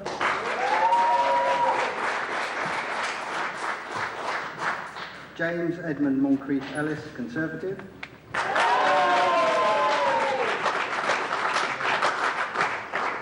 Ashley Moat, UK Independence Party. Richard James Ashworth, Conservative. Caroline Patricia Lucas, Green.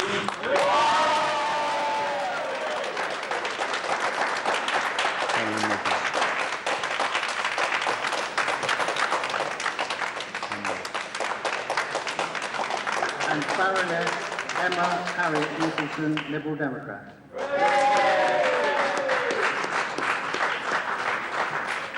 Caroline Lucas for the Greens gets in, and Emma Nicholson, the Liberal Democrats, two famous women politicians, MEPs, get back in.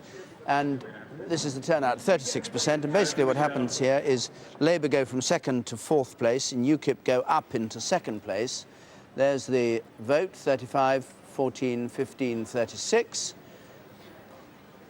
And the change, down 9 for the Conservatives, down 6 for Labour, and UKIP up 10%. Now, Tony King, that's a big constituency, 10 seats. What do you make of the result? Well, one of the things that's emerged very clearly is that unlike in previous elections, including the local elections, the UKIP performance is varying quite substantially from one place to another. In the local elections, they tended to get about 12, 14% of the vote wherever they stood. In the last European Parliament elections back in '99, their vote was remarkably uniform across the country, and now they are clearly doing well in some areas more than others, and it would seem principally in areas with a very substantial rural population, however you want to define rural. Let's have a look at the overall change so far in the UK. Peter. And as I said, David, it's a fascinating race between the two main parties to see who can do worse. Just have a look at this. It was Labour going down furthest. Now it's not. It's the Tories. Look at this. Conservatives, minus 9% of the vote so far compared with the Euros in '99. Now, it's actually the Tories who might make records. Now, it could be that they're heading towards their worst result in any national election since the Great Reform Bill of 1832. Labour down 5%, doing pretty badly as well. Us 2% the Lib Dems. There's that successful increase in vote there overall we're looking at now, not just in the southeast, of course. UKIP overall up 8%, in some places much more than that, in some places less, and the others up 4%. So this sensational race going on over here to see who can do worse, David.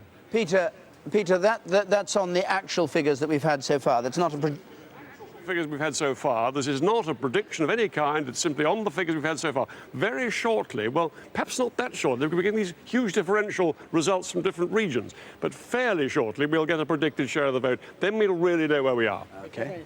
What Peter said is confirmed what I said at the beginning. It was the two things I said at the very beginning, at the top of the programme. One was that the incumbent party of government always does poorly in the European elections and almost invariably recovers in the general election. This is the first time ever in history of British politics and European elections that the major party of opposition is having a disastrous night. Its leadership is having a disastrous night, and he had said it with 42% of the poll, and he'd win about 36 seats. And it's been an absolutely hopeless night for them. They're doing worse than what they did before the 2001 elections. When they won the European elections, went on to a disastrous result of the general election. And going into fourth place in the southeast for Labour, are you not just covering up for that in the southwest? No, I said it about the right at the outset. These results will be poor because we're the incumbent party. It's always the case. I'm not arguing that. What I'm saying is it's just an incredibility that the major party of opposition, who should be going up to the 40% plus, as they always do, I've always done in European elections, a major party of opposition. This has not happened here for the first time ever. Andrew Marr. I'd just like to point out, we've been saying all night up to now that UKIP are not performing as a lot of the polls suggested. Here at last we have two major regions of the country, the southwest and southeast of England, where UKIP have done very well indeed. 23% in the southwest, 20% in the southeast. These are the kind of numbers that were being talked about before, and inevitably, as Peter Snow has just showed us, it's had a big effect on the Conservatives. I think both, however, the main parties have a challenge from UKIP. The Conservatives, how do you get these people back without further shifting the party's policy on Europe? But Labour are going to have to confront what is quite a large movement across a lot of the country now to get out of Europe. And at some point, there is going to be a referendum, and the Labour Party is going to have to confront UKIP and the people that they represent. I mean, when we have real politics, real time, and the real issues about Europe, when it's about jobs, investment, security, prosperity, all the issues that are pro-Europe, when that case is put, I'm absolutely certain the vast majority of people in Britain do not want to vote Britain out of Europe, nor will they support a party that wants to do that. But what the results does show, and it's something that we should all accept, that in European policy matters, we've got to reflect Britain's interests, and this government will do that. And when the negotiations are over in relation to the current discussions, that will be put at a referendum, and that will give us a real chance and a real choice to talk about the real issues about Europe. And it's not about straight bananas. It's about 3.4 million jobs in this country and protecting the interests of 800,000 companies who, without Europe, wouldn't be in jobs and wouldn't be trading. Matthew Taylor, can we just turn to Liberal Democrats in the southwest and in the southeast? You gave the impression you thought the Liberal Democrats would do much better than they have in the southwest. The UKIP wouldn't do so well. Well, we were up in the southwest, and in fact, the reason there was a hold-up in the result was that it was very tight between the Conservatives and ourselves for the last seat, which would have meant the Tories losing 2 seats and the Liberal Democrats getting there. We didn't quite make it, disappointing, but we nevertheless gained votes. And I think what we're seeing through the night is that I think there's 2 elections going on here. One is the progressive vote. Labour have disillusioned a lot of people who've supported them in the past. That vote is coming partly to the Liberal Democrats. It's going partly to various smaller groupings. The Conservative vote, plus the UKIP vote, hasn't changed since the last election. What's happened is it's moved from the Conservatives to UKIP. None of that disillusion with Labour is going to the Tories. Just as in the local elections, they got the same result as 4 years ago. Now, tonight, we're seeing the same thing. Okay. The problem for the Tories is that UKIP are gathering that. I don't think that the UKIP vote will be as strong in a general election, But it probably is now suggesting that UKIP will do better in the general election at the expense of the Conservatives than they did last time. And in that case, the Conservatives got a real problem. They're not gaining Labour votes, they're not gaining votes from us, they are actually losing votes to UKIP. Let's hear from UKIP. Graham Booth joins us from the South West region. Now, Mr. Booth, I hope you can hear me. Yes, I can. It is rather noisy, but I can hear you, yes. What would you say to the Conservative Party, from whom you seem to have taken most of your votes in the South West, about what they should do as a result of UKIP's results tonight? Well, that's their dilemma. I feel the people have spoken tonight. They clearly don't want Britain to be in the EU. We've had a very simple message that we want Britain to be run by the British. This is all about who governs this country. And the result we've had tonight is quite startling. We have taken a lot of votes off the other parties. We actually came top in Plymouth, of all places. So I feel that we've taken votes off everybody, and it's the people that have had their say tonight. Would you accept, as the politicians from the three larger parties are saying, that a lot of this is a protest vote which will be dissipated in a general election? Let's worry about the one we've just had first, shall we? It is a protest vote. This is exactly what people are doing. They're hopping mad at the moment. Believe me, we get them telephoning us by the thousand, and this is where the voters come from. They've been deceived for 30 years by our three established parties. They've not been told the truth about what's going on. This success we've had tonight will enable us to reach a far wider audience and talk to them calmly and coolly and show them that leaving the EU is not a nuclear option. It does not mean 3 million jobs being lost. It is the best thing for this country. We will now have the chance to tell people that coolly and calmly, as I say.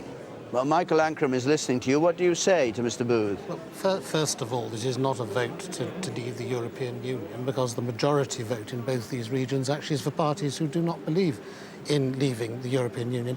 But what it is it's a vote from people who feel that the way Europe is going is wrong, who believe that the Constitution is wrong, who believe that the whole way that this government has played towards the creation of a European single state is wrong.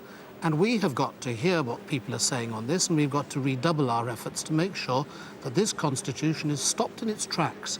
And I hope, as I said earlier, I hope the Prime Minister will actually listen to the message that has clearly come out of these two regions. His party has gone in both regions from second to fourth.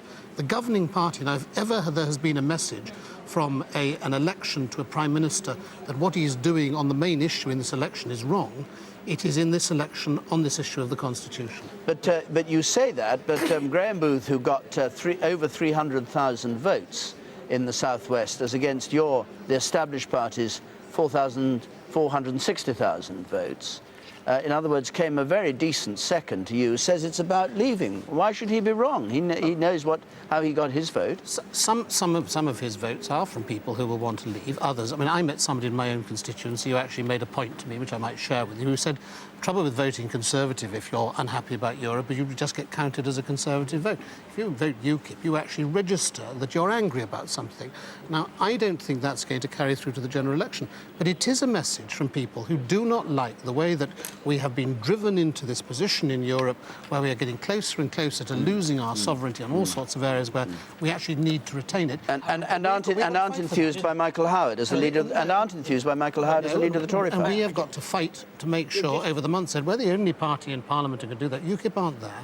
We've got to fight to make sure that this referendum is held quickly and swiftly after the Constitution goes through, and this Constitution is stopped in its tracks. We have new information for you, which I recommend you all look at, which is the result of this election UK-wide and how the parties pan out, projected on the basis of 6 we've had in so far. Peter. Right, David. Well, yes, indeed, we have enough information now to make a stab at the projected share of the vote.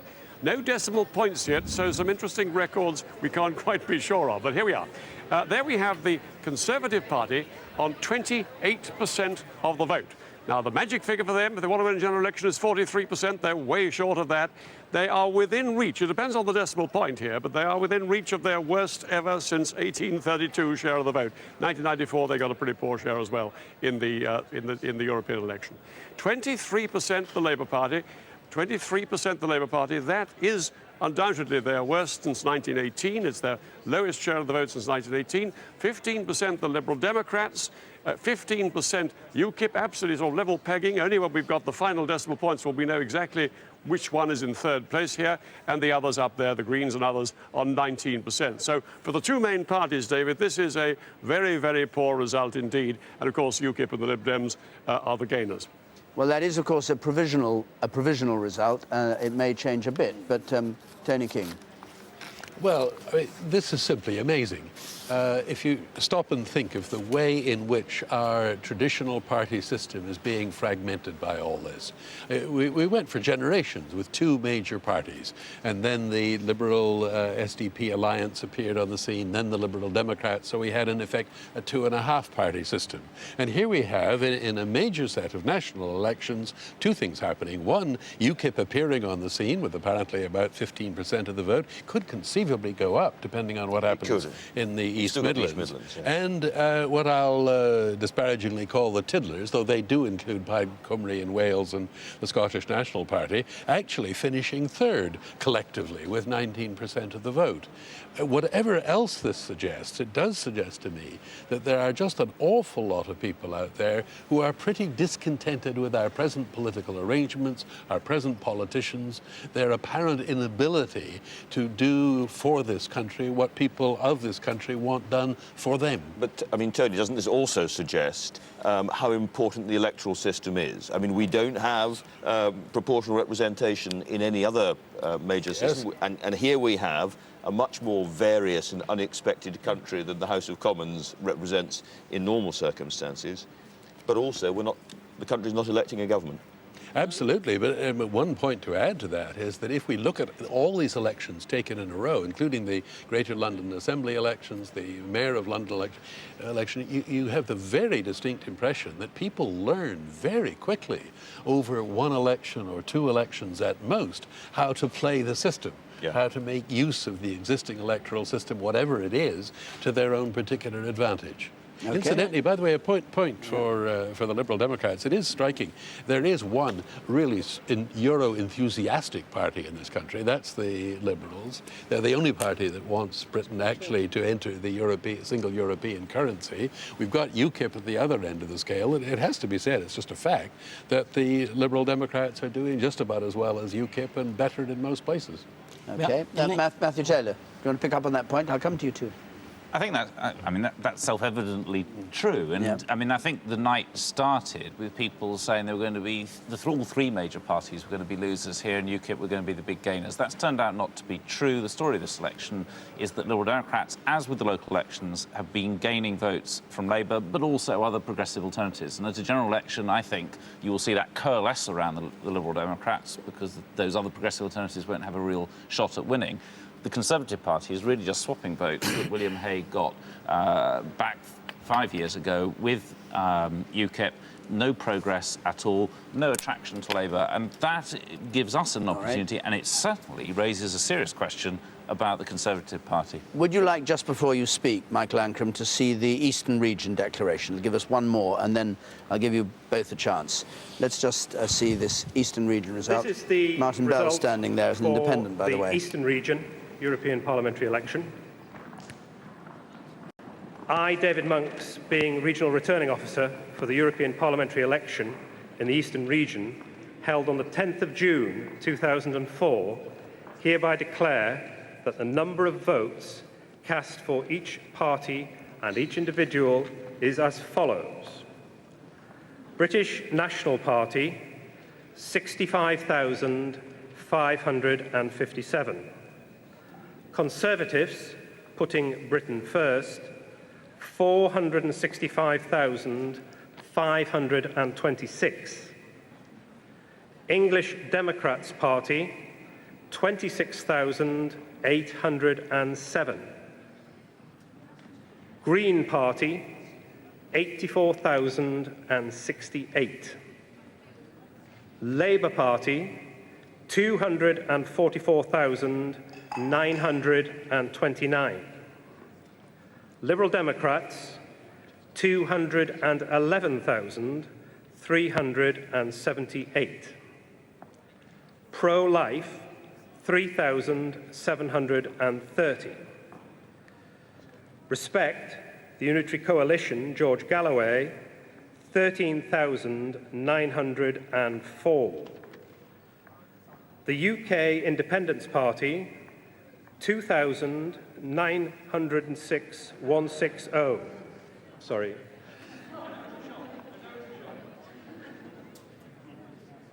(296,160). Martin Bell, Independent, 93,028. John James Naisbitt, Independent, 5,137. Total number of votes rejected, 9,535. UK Independence Party going to second place. Using those results, I therefore declare the following candidates have been duly elected for the Eastern region. And it is in this order, number 1 to 7, the allocation of seats. 1. Geoffrey Charles Van Orden, Conservative.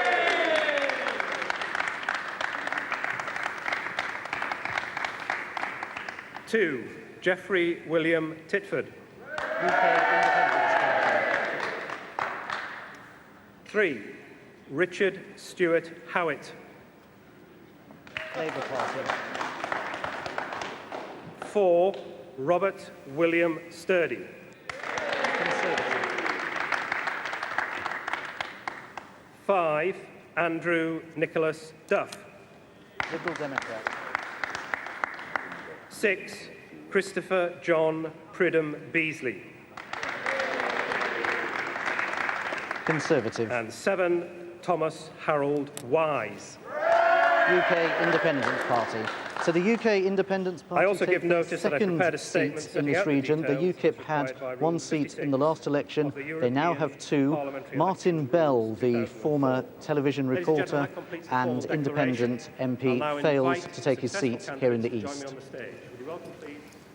But Martin Bell does get, they won't show on our figures, 93,000, more than the British National Party. Here are the figures and the share of the vote. 36% turnout. There's the result. Once again, Tony King, the Liberals just a little bit up, and the damage being done, let's see the share change, to Conservative and Labour. Absolutely. I mean, there's no question. I don't think there's been any question all evening, but that UKIP is eating into the Conservative share of the vote, eating into it by different amounts, simply snipping away at some points, but eating into it pretty substantially at others. And to make a point that I think one mustn't lose sight of, I don't think we're in danger of doing that. I mean, even allowing for the fact that a lot of UKIP voters will return to the Conservative fold at a general election, it is simply the case that a party that looks like, that feels like it's going to be a government of the country within a year or two is not a party that is losing substantial shares of a not terribly high share of the vote in the first place in region after region. Okay. Just one very small point. UKIP are now up to, I think, 13 MEPs. They were talking about getting a dozen. So given that we haven't had the East Midlands in, I think tomorrow morning we will see a great ranking of UKIP people in London, and they will be celebrating pretty dramatically, despite the fact in those early things we didn't get a share of the vote quite as high as we'd expected. Just have a look at the Greens tonight. As a smaller party, they have a problem, which is that they can stack up votes in all the regions, but actually don't get as many seats in the European Parliament as they might have. Here we are, they're holding their own, a share of vote the same as is in 1999. They retained 2 seats so far. One was in London, I think, and this one in the East. And we're joined by Caroline Lucas. Caroline Lucas, congratulations, getting your seat again. Thank you very much. Do you feel a sense of grievance that under the acclaimed d'Hondt system, parties like yours don't actually end up with the number of MEPs in Europe that their overall vote in the United Kingdom would warrant? I do actually, and you can certainly see that if you compare it with other countries in Europe, where we have colleagues in Italy who on 3% of the vote are getting 2 seats. You know, so although this system is certainly an improvement on the old one, it's slightly more proportional, it's still a long way from the kind of real representation which we think should be translated from the numbers of people voting into numbers of seats in the European Parliament. What do you attribute your result to? I mean, some people have been unkindly talking about your vote as a protest vote for the Greens. Did the Iraq War play a large part in the votes you've stacked up? Well, undoubtedly, the Iraq War must have played a part in it. But of course, we've held the seats that we got back in '99. And I think what really made a difference was to be able to show for the first time 5 years positive track record. We could show that it was the Greens, for example, that were in the forefront of keeping GM out of Europe. It was the Greens that have been really fighting the privatisation of public services. Yes, it was the Greens who've been in the forefront on peace issues. But I think more than anything, it has been that track record that we can show that once we're elected, we deliver on the promises that we make. And I think this result is a fantastic response really to green politics and shows that we're here to stay. We're part of the political picture, and I think that this is not a blip, this is a trend. And where do you stand on the reform of the Parliament and on the new constitution and all the issues that are concerning the big parties?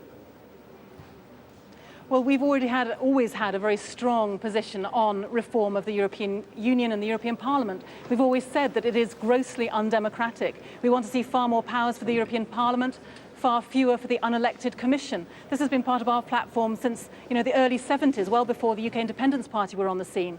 And I'm very pleased that I can actually show that I've been assessed the MEP in Britain with the best track record of trying to achieve concrete achievements on that record. So I think that when people vote Green, they are voting for a force that says, yes, we need a European Union, but one that is very much reformed, one that puts more powers down to the national level, one that is far more democratic than the one we have today. Caroline Lucas, thank you for joining us. Heather Graby, just have a look at Europe as a whole and what's happened. Well, overall, we're not seeing much of a swing in the European Parliament. It looks like it'll be the same makeup in terms of parties as we had before, very similar, with the centre-right slightly down, but they're still the largest grouping, the Socialists slightly up. Not an awful lot of change there in terms of the old Parliament versus the new one, even though there's been a lot of change in terms of the seats. But that masks some interesting trends. One trend, I think, is, in fact, the Greens. As Caroline Lucas was saying there, the European Parliament is an area that looks at environmental issues a lot. It gets to look at a lot of most of the EU legislation on this matter, and the Greens can do a lot there. It's not just clocking up votes and seats. I think another issue is Iraq, which played very big in a number of the national elections. In Italy, for example, it was very important, and a number of others. So anti-war questions could also play in the European Parliament, because although it doesn't have a formal role in foreign affairs, nevertheless, the fact that so many protest votes have gone to candidates who were standing against the Iraq war will have some impact in terms of the way in which the parliamentarians try and make their voice heard on foreign policy. And I think a final point to make about what we see across the rest of Europe is the far right.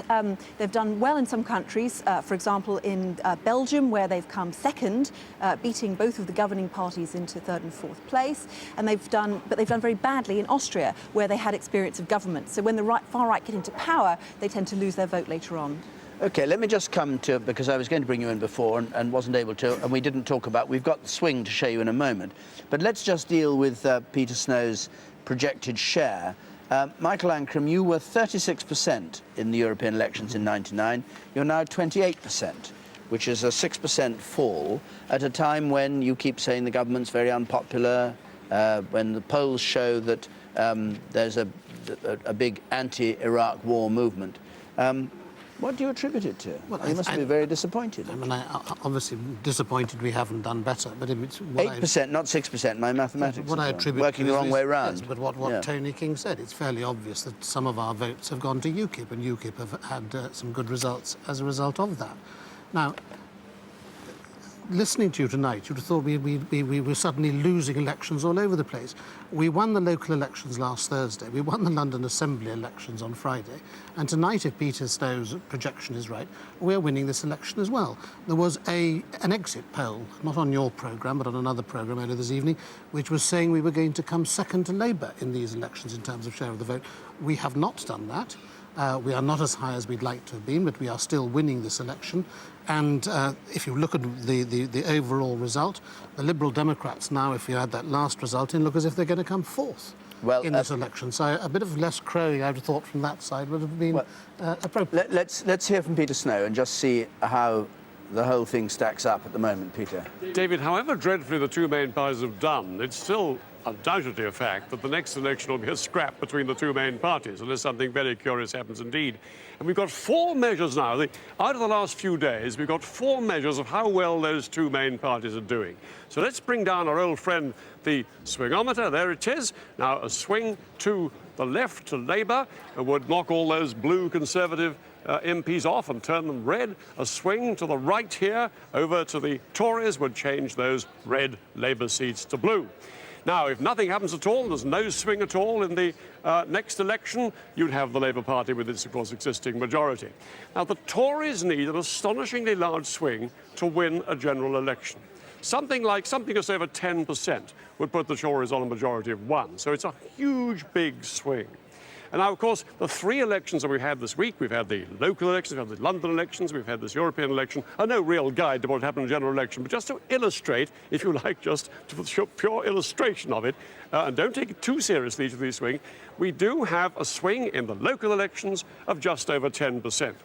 With the local elections repeated all over the country in a general election, you would have the Tories the largest party in a hung parliament.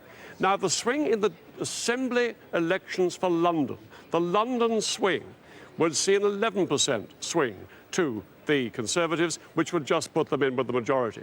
But the swing in this European election, probably the most unreliable of all the swings I'm putting to you, the swing in this European election is 7% to the Conservatives, which would still just see the Labour Party, perhaps with a majority, certainly with the largest party in a hung parliament. But the most sobering thought for the Conservatives, really, is that perhaps the most reliable measure of the position of the parties in relation to a general election is the opinion polls. And if you look at the opinion polls, actually, the swing is only 2.5% to the Conservatives. So perhaps the best of all the measures we've had over the last 3 or 4 days in these various elections about what would happen in the general election is the swing in the opinion polls. 2.5% to the Tories, a very comfortable Labour majority of well over 100. Peter, far be it from me to cast doubt on what you're saying, but why bother with the swing from the real voters if you think the opinion polls are more accurate? I mean, surely what you're actually saying is that the real voters go to the polls in the local elections and the London Assembly and give the Tories the kind of swing they need to form a majority. What I'm saying is that nobody knows what's going to happen in the next general election. What I'm saying also is that we have 4 measures available to us. We have the opinion polls, we have the London, with a huge, great vote in London, the Assembly vote in London, we have the European election, and we have the local elections. So it's worth looking at all the shifts between the two main parties in those various elections. And I think you're probably right, that the least reliable guides to the next general election are probably the 3 elections we've had in the last few days. But having said that, there it is. The Tories had the advantage over Labour in those elections, broadly speaking, as we've seen from that swing. But coming down to a hard fact, likely outcome of the general elections, more likely to be in line, I would have thought, we see what Tony King thinks, with the opinion polls. Governments tend to recover from this kind of disaster. I didn't actually say what you said. I said the opposite, which is that I thought real votes were more interesting. But I'll let Tony King adjudicate. Well, I'm afraid I have to judge in Peter's favour, simply because, as I'm sure the politicians opposite me would agree, the polls ask people how they would vote in a general election. We've been agreeing all evening that the questions being asked in Greater London Assembly elections or European elections or local elections or whatever are simply, that's a different question. In the case of the European elections, people being asked what they thought about Europe, essentially. So that I think the polls probably are the best measure. I don't think you can compare the European elections to the last general election or the local elections to the last general election. What you can do is say what happened in the previous European elections compared to these ones, what happened in the previous local elections compared to these ones. And that's what's so bad for the Conservatives, because just as in the opinion polls, they're really making no progress at all compared with what happened 4 years ago before the last general election. Let me just show you the picture from the East Midlands, where the West Midlands, not the East Midlands, sorry, the West Midlands, where we're waiting for a result. And it looks as if it's about to come, Good so let's evening, get that. ladies and gentlemen. This is the result of the election of members of the European Parliament for the West Midlands region. The number of votes given for each party and individual candidate is as follows. The British National Party, 107,794. The Common Good, 8,650. Conservatives Putting Britain First, 392,937.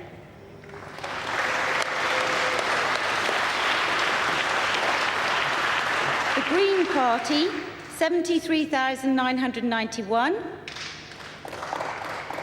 Labour Party candidates, 336,613.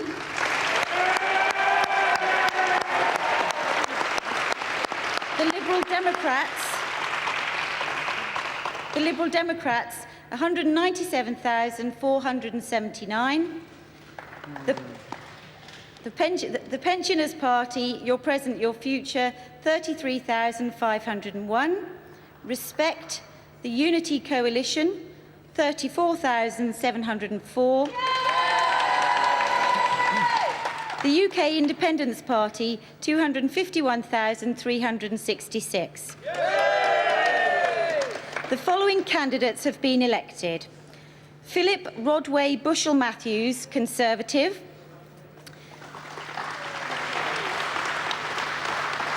Michael Morris Cashman, Labour Party.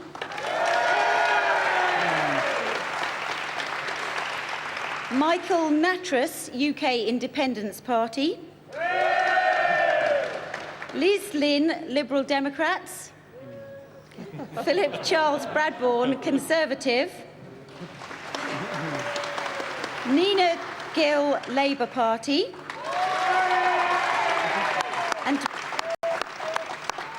And Malcolm John Charles Harbour, Conservative. So let's just have a look at the share there, Tony King, and see if this alters your perceptions. On a turnout of 36%, there's how the vote broke. UKIP getting 17.5% of that 36%.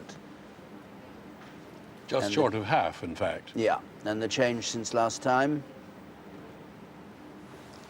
Conservatives down 11, Labour down 5, UKIP are up 12%. This conforms to the pattern, doesn't it? At least in urban England. The Conservatives are clearly being hit pretty hard by UKIP. UKIP, however, fell just short of capturing a seat in the West Midlands, or rather a second seat in the West Midlands this time round. We shouldn't lose sight of the Labour Party. It is certainly the case that UKIP quite clearly, on any measure, on any basis of evidence one has available, are not taking votes hugely from Labour, people who would otherwise have voted for the Labour Party. The fact is that by historical standards, this is really a pretty appalling night for Labour. As Peter Snow was saying earlier on, there has been no national election since 1918 in which Labour has done so badly. Admittedly not a general election, but even in 1931, a year simply burnt on the heart of every Labour supporter. Labour actually got 31% of the vote. It now looks as though they're not going to get terribly more than 20. It may not tell you what's going to happen in the general election, but it can't be good. If I were a Labour member of Parliament for a marginal seat, I would be, after the local elections, now after these elections, desperately worried about whether I was going to hang on. Hang on, you were the person who was saying that a 2.5% swing was the most realistic view, and 2.5% swing isn't going to worry anybody. I was referring to Labour members of Parliament in marginal seats. But I mean, how many are affected on a 2.5% swing? Dozens would go down on that basis. How many dozens will go down on 2.5% Let's get swing? serious here. There's three things come out of this, and this is out of 18 years of hard Labour in opposition. Opposition parties, unless it gets at local government, European other elections, at least 40% or thereabouts, and consistently that in opinion polls, they can never, have never defeated the incumbent party, even if that incumbent party on occasions have been very much down in the opinion polls or indeed lost at local government elections and always in the European elections. And the Conservative Party has consistently failed in all elections to get across that threshold, and they've failed abysmally to do that here. What the Labour Party's got to do, and what it was interesting last week and again this week, in terms of people coming out, having voted, at the next election they're asked four questions. what they're going to vote for at the next election. It's the economy, it's public services, it's education and NHS. And all of those, in the last year, Labour's lead over all our opponents has increased. What about the war? The war has been a factor. We've said that's been a factor. Yeah, but you don't know what kind of factor it is on those polls. You're citing polls that don't ask about the war. Yeah, but all polls have been asking about the war. We know about that, and we've said that in the situation we're moving on in the war. We're now getting Iraqi administration, United Nations involved, and that will continue, hopefully, If Iraq goes on worrying voters as much as it seems to at the moment, then what happens to Labour's vote? Even in those situations, people at the next election are going to vote on those key issues. They made it clear when they came out the exit polls in the local government elections. They've made it clear in all the opinion polls. At the next election, the battleground's going to be about the economy, public services, education, the key bread and butter issues. And on all those counts, the Conservative Party has just failed abysmally to make any headway with the electorate. They're not trusted and they won't get it. Do you agree that that is what people are going to vote on?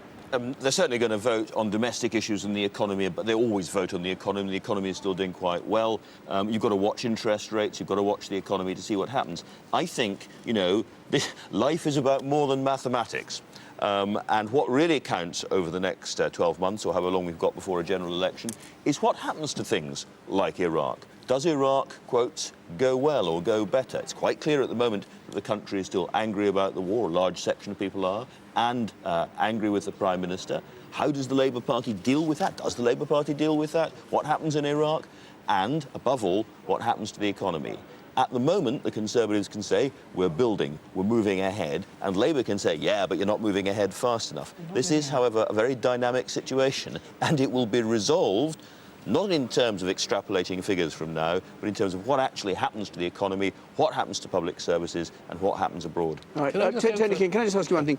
Michael Ancram said the Tories are winning tonight. Does that ring true with you?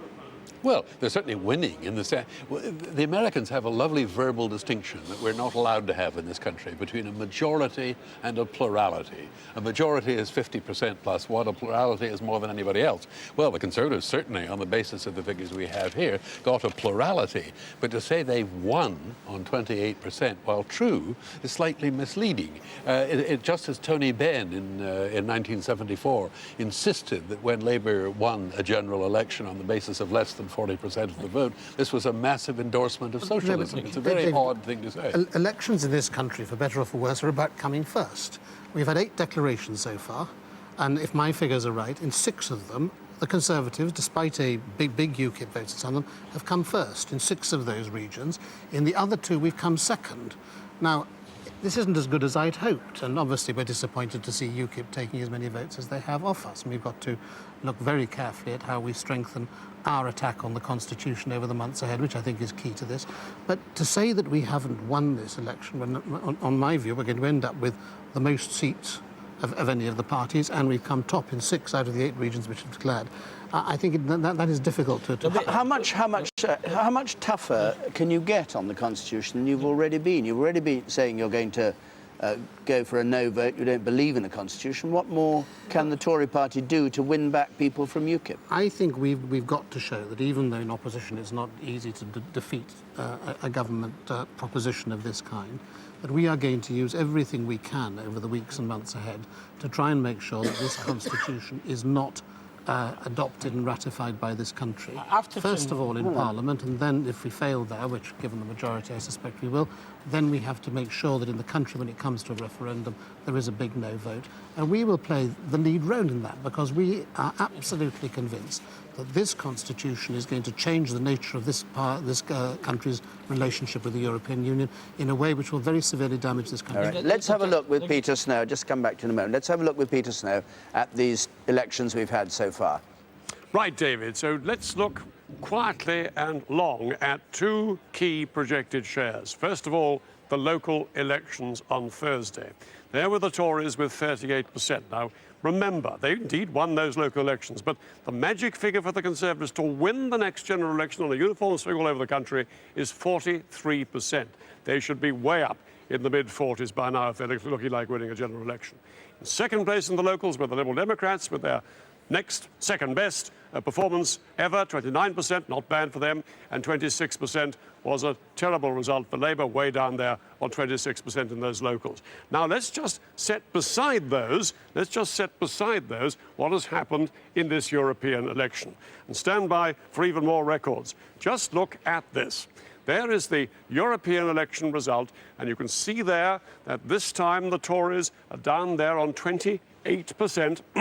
We don't yet know precisely till we got that last decimal point whether it'll be their worst result ever in a national election.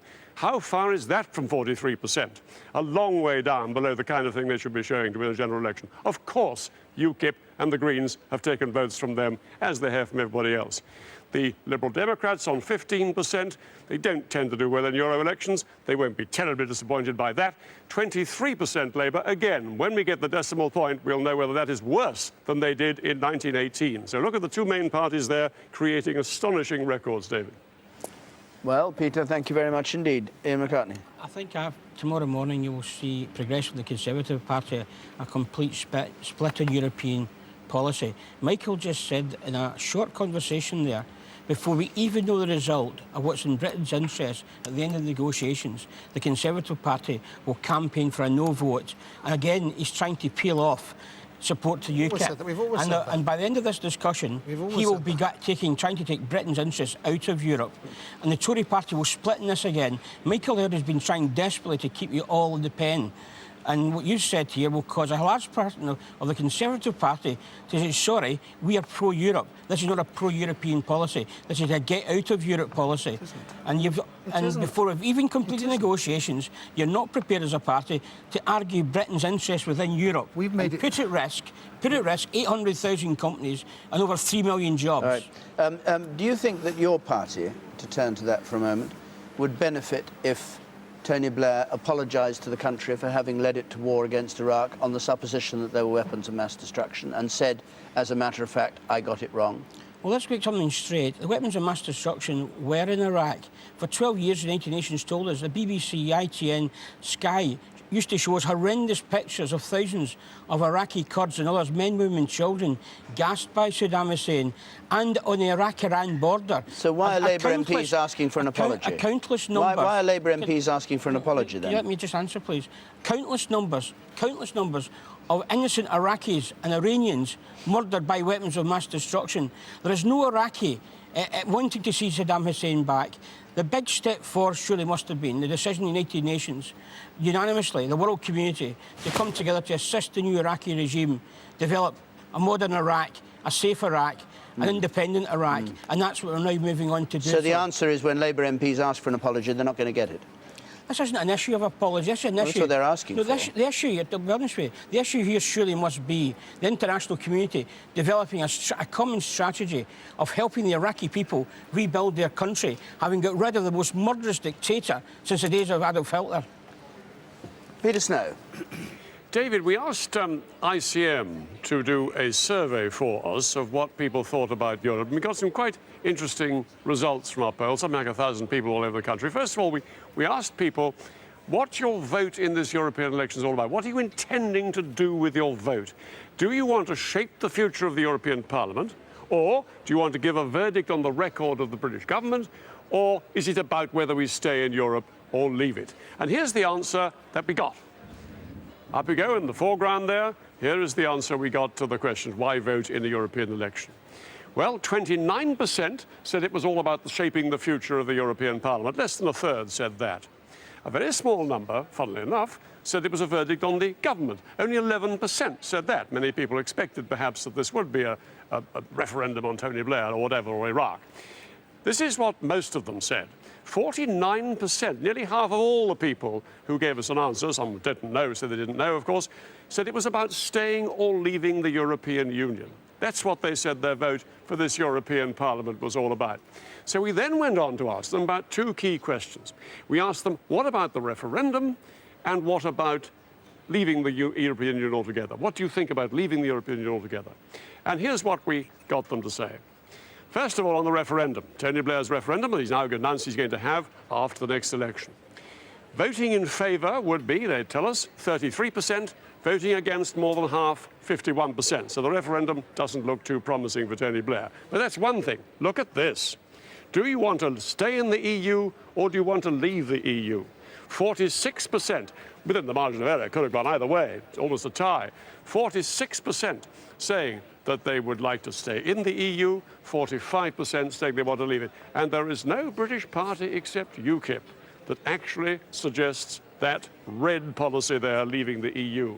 That may explain quite a lot about this European election, David. Andy Marr, are you surprised by those figures? Yeah, I'm surprised and slightly suspicious about the actual leaving figures, though they are enormously striking. Tony King's going to jump in on that in a minute. But I mean, the real question, I suppose, after those figures would be to Michael Ancram, whether, if that was the sort of settled view of the electorate, the Conservatives could, under any circumstances, move further and say, actually, we've been in this European Union, it's becoming more federalist, it's becoming more of a political union, they're determined to go ahead with their constitution, all the rest of it, and historically, this is time to start to think about leaving.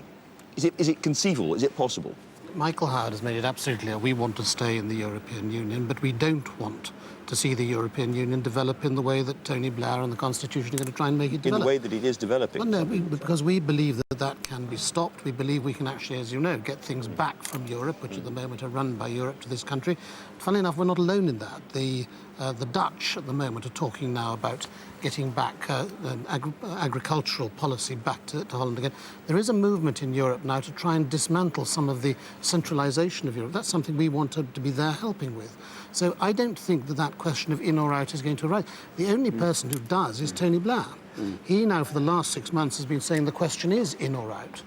And, and the danger there is you polarise the argument in such a way that the sort of question that's asked in that poll can then be asked. I don't think that is the actual real question. If the people voted, or in polls and so on, and for UKIP saying they wanted out, well, I'd be interested. You have to listen. It would be interesting to do an analysis of people who voted for UKIP, to say how many of you are voting for UKIP because you want to come out of Europe, how many of you are voting for UKIP, like my constituent told me, because he wanted to be seen to be registering a protest. I'm sure they'll do that. But Tony King, what do you make of that? Well, I think I could help on that very last point, because some of the opinion polls have had amongst their sample enough people who said they were going to vote UKIP in the Euro elections to be able to find out what they really thought on this particular point. And only about half of the people who said they were going to vote UKIP actually said they wanted Britain to withdraw completely from the EU. I think the question that Peter was reporting a few moments ago, like Andrew, was a little bit misleading. If you give people a variety of options, from creating a fully European government at one extreme to total withdrawal at the other, what you find is that the core Euro enthusiasts are rather less than a quarter. The number of people who want to pull out is round about a quarter, and other people are pyramided in the middle somewhere. All right, hold on. We're sorry to interrupt you. We're a results programme. We've had 8 results. We haven't had Scotland, which we're going to get tomorrow, and Northern Ireland, but we haven't equally had the East Midlands, where Robert Kilroy-Silk was hoping, I think, was rumoured to be at the top of the poll. I don't know what John Hess light you can throw on it. Can you tell us a bit more? Well, we're still waiting, David, at the moment. In fact, we're waiting for Roger Morris, the returning officer for the East Midlands, to emerge onto the platform to give us the final results. My understanding is that we could be about 10 minutes away from the final declaration here. All the results from the 40 districts across the East Midlands are now in. They've all been verified in districts where there were calls for recounts, either by the minority parties or by UKIP, have been sorted. And now we're just in a position of trying to find out what the final outcome will be. What's interesting, though, David, is that the Labour Party are accepting it's not their night here, and some figures that they've given me, for example, they're estimating that the UKIP vote has gone up by over 18% in the East Midlands, which would put them on about 25%. Likewise, the Conservatives, they estimate their popular vote has gone down by 13%, which would also put them on 25% as well, with the Labour Party coming in at about 20 to 21%. Now, that certainly means that Robert Kilroy-Silk would become an MEP representing the East Midlands, and it may well mean that they have a second MEP representing UKIP for the East Midlands too. Thank you very much, John. Jim Hancock in the North West. What's the picture there tonight? Or this morning, I should say. David, I don't think anyone's going to quickly forget the votes here in the Northwest. We had all the problems with postal balloting. It now looks as if we might be the last to give a declaration. We're still waiting for 3 or 4 results. And let me just tell you what happened in Crewe and Nantwich. And the system is that the local returning officer sends the result into Manchester once it's agreed locally, and then the regional returning officer has to agree it. But looks as if the returning officer in Crewe and Nantwich sent most of his staff home before getting clearance, and he's had to scramble them back in to conduct a recount. So at the moment, we're looking into a long night. Thank you very much indeed. Well, a long night indeed, and those of you who want to catch the result from the East Midlands, if it does come within 10 minutes, and having sat through many of these results programmes and been told results are imminent, and then waiting through the early hours of the morning until they come through, I don't make any promises. You can see it on News 24. But from all of us here at these Euro 2004 results programme on BBC Two, thank you for coming in, everybody, and a very good morning.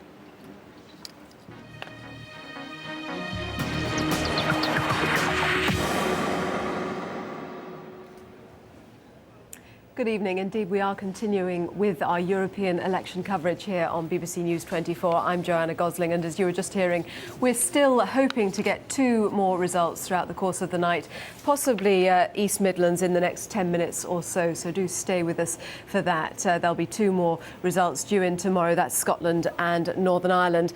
But let's just sum up for you the results in so far tonight. Both Labour and the Conservatives have taken a beating in the elections to the European Parliament. Results have now come in from almost all the regions, and the major parties' share of the vote has plummeted. The big winners have been the UK Independence Party, but other smaller parties have also done well. Well, let's take a look there. You just saw actually the number of MEPs as they're in so far. Let's just quickly rattle through those. Conservatives 20, Labour 13, UKIP 9. There, the graphic now showing the share of the vote.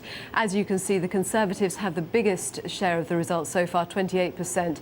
Labour 22%, UKIP 17%, pushing the Lib Dems into 4th place on 15%, and other parties have 19% share of the vote. So let's look at how the percentage has changed from 1999, and as you can see, very disappointing for the Tories and Labour. Tories down 10%, Labour down 5%. The big winners of the night, UKIP up 9%, Lib Dems up marginally up 2%, and other parties up 9%. Well, let's go live to our political correspondent. No, let's bring you a summary of all the results. Jonathan Beale has this report. Robert Kilroy-Silk's a man who's used to being watched. Tonight, though, the interest is in the Eurosceptic party he represents, UKIP. The UK Independence Party. In London, UKIP gained its first seat of the night, well on its way to improving on the 3 it won last time. UKIP believes it's the message that's proving popular. We want to govern ourselves. We don't want to be governed by a remote, corrupt bureaucracy in Brussels. Labour. Another UKIP gain followed in Yorkshire and the Humber. The one clear message coming through so far, that it's Labour and the Conservatives who are losing out. UK Independence Party. I'd maybe put my mortgage on it, that the Conservative Party, unlike other opposition parties in the past, are not going to get the significant surge that they get in previous European elections, like what William Hague got, like what they were asking the party members to get 42%, and the party chairman only a few weeks ago said it'd be, in the Daily Telegraph, to get 45% of the vote and 36 seats. It's going to be nothing like that. And I think that's a significant change this time. This European election has been about Europe, and to that extent, UKIP and us have been challenging for the same ground. We're against the constitution, which Tony Blair is going to go and agree this week, we understand, in Brussels. We are against the move towards a European single state, and we are all obviously going to compete within that area for votes. The only positive note for the government so far is that turnout is higher. The result, though, is unlikely to provide much comfort for Tony Blair. He's already suffered his worst ever result as leader in the local elections. The Liberal Democrats, though, are seeing their share of the vote rise. But like Labour, they're keen to highlight Tory tensions. The problem is the Conservative Party for years now has relied on using extreme language about Europe in order to pull in Euro antis to support it. What they've actually done is set the groundwork for the creation of a genuinely anti-Euro party. It seems the smaller parties are benefiting. The Greens have kept their 2 seats. Even those on the extreme, like the BNP, have seen their vote go up. The results indicating disillusion with the 2 main political parties. UK Independence Party, 431111. The night seems to be UKIP's, though, with a total of 9 seats so far. Their success will force both Labour and the Conservatives to re-examine their attitude to Europe. Jonathan Beale, BBC News. Well, it has been a good night for UKIP. Let's take you live to Northampton, where you can see there Robert Kilroy-Silk. He is standing as a candidate for UKIP, and there's speculation that if the party does well, which indeed it has, after this he may even take on the leadership of UKIP. So he is looking nervous, as are all the other candidates, as they wait for that result there in the East Midlands. We'll be straight back there as soon as there are any developments. But as we wait for that, let's go live to our political correspondent, Laura Trevelyan. She's at Conservative Party Central Office in Westminster. And I think we'll actually stay with those pictures in Northampton while we talk to Laura about how the Tories are reacting to the night's results. Laura. Well, Joanna, what they're saying essentially is that although this is a big vote for UKIP tonight, the Conservatives are saying that they feel a better indicator of how people would actually vote in a general election is the local election results on Thursday, which of course the Conservatives did very well in, getting 38% of the vote. Now, you kind of expect that to be the Conservative argument. They're also saying that UKIP have taken votes from Labour. But what's interesting is that senior Conservatives are admitting that there may be noises off within the party following this big support for UKIP. But senior Tories are also saying that there's no question of Michael Howard changing his tack over Europe, no question of him suddenly embracing a pull-out of Europe position because of this big vote for UKIP. But there's no doubt that there will be some Conservatives who will now want Mr Howard to adopt that course. But he, of course, has his eyes set on trying to get into Downing Street at the next election. So it's quite a tricky position, potentially, for the Conservative leader, because the Conservatives Europe has been a divisive issue for them for many years. Michael Howard had seemed to sort that out. But now this big vote for UKIP does potentially reopen that Tory wound over Europe. OK, well, Laura, thank you very much indeed. With me in the studio are Anthony Howard, the political commentator, and the Independent's Michael Brown. Let me just tell you both that we've been told this result in the East Midlands around 2 minutes away, so hopefully we should get that any time now. It does look to be UKIP's night, doesn't it, Anthony? Yes, I think it may not have done quite as well as some of the forecasts were saying in the papers this morning, but it has done pretty well, and it seems to have, at the moment anyway, driven the Liberal Democrats into 4th place, and it has snatched quite a lot of seats, though not on a consistent pattern. There's been some volatility. They've done much better in some areas, like the southeast, like the southwest. By the way, the southwest, rather sad thing I haven't seen said, Macmillan's grandson, the Earl of Stockton, lost his seat, who was, I think, only in the last MEP Parliament, but he was one of those who fell by the wayside, partly probably because of the strength of the UKIP show. Well, we're talking about the strength of UKIP, but Michael, how bad has it been tonight for the Tories and Labour? Really some records they're setting tonight. Yes, fantastic records. When you think that the share of the vote for both the Sorry, let me just interrupt because we are getting this declaration now, so let's listen in. Parliamentary election, I, Roger Morris, declare that the number of votes cast for each party and for the individual candidates was as follows.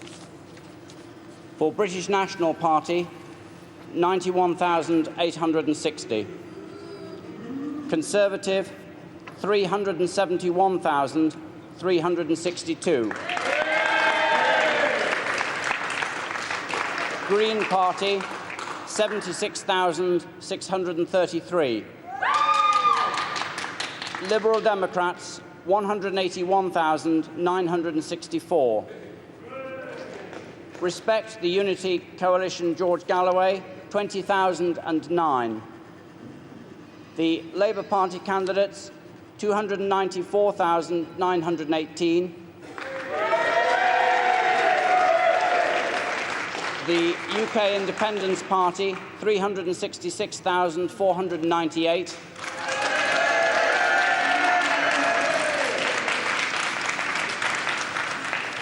For Mr Halliday, an independent, 847, and for Mr Rogers, an independent, 2,615. Accordingly, I give notice in accordance with the calculation that the following candidates have been duly elected as members of the European Parliament for this East Midlands region. For the Conservatives, Roger Frank Helmer. For the UK Independence Party, Mr. Robert Kilroy-Silk. For the Labour Party, Mr. Philip Whitehead. Fourthly, for the Conservatives, Mr. Christopher Heaton-Harris. Fifth, for the United Kingdom Independence Party, Mr. Derek Rowland Clark. And sixth, for the Liberal Democrats, Mr. William Francis Newton-Dunn.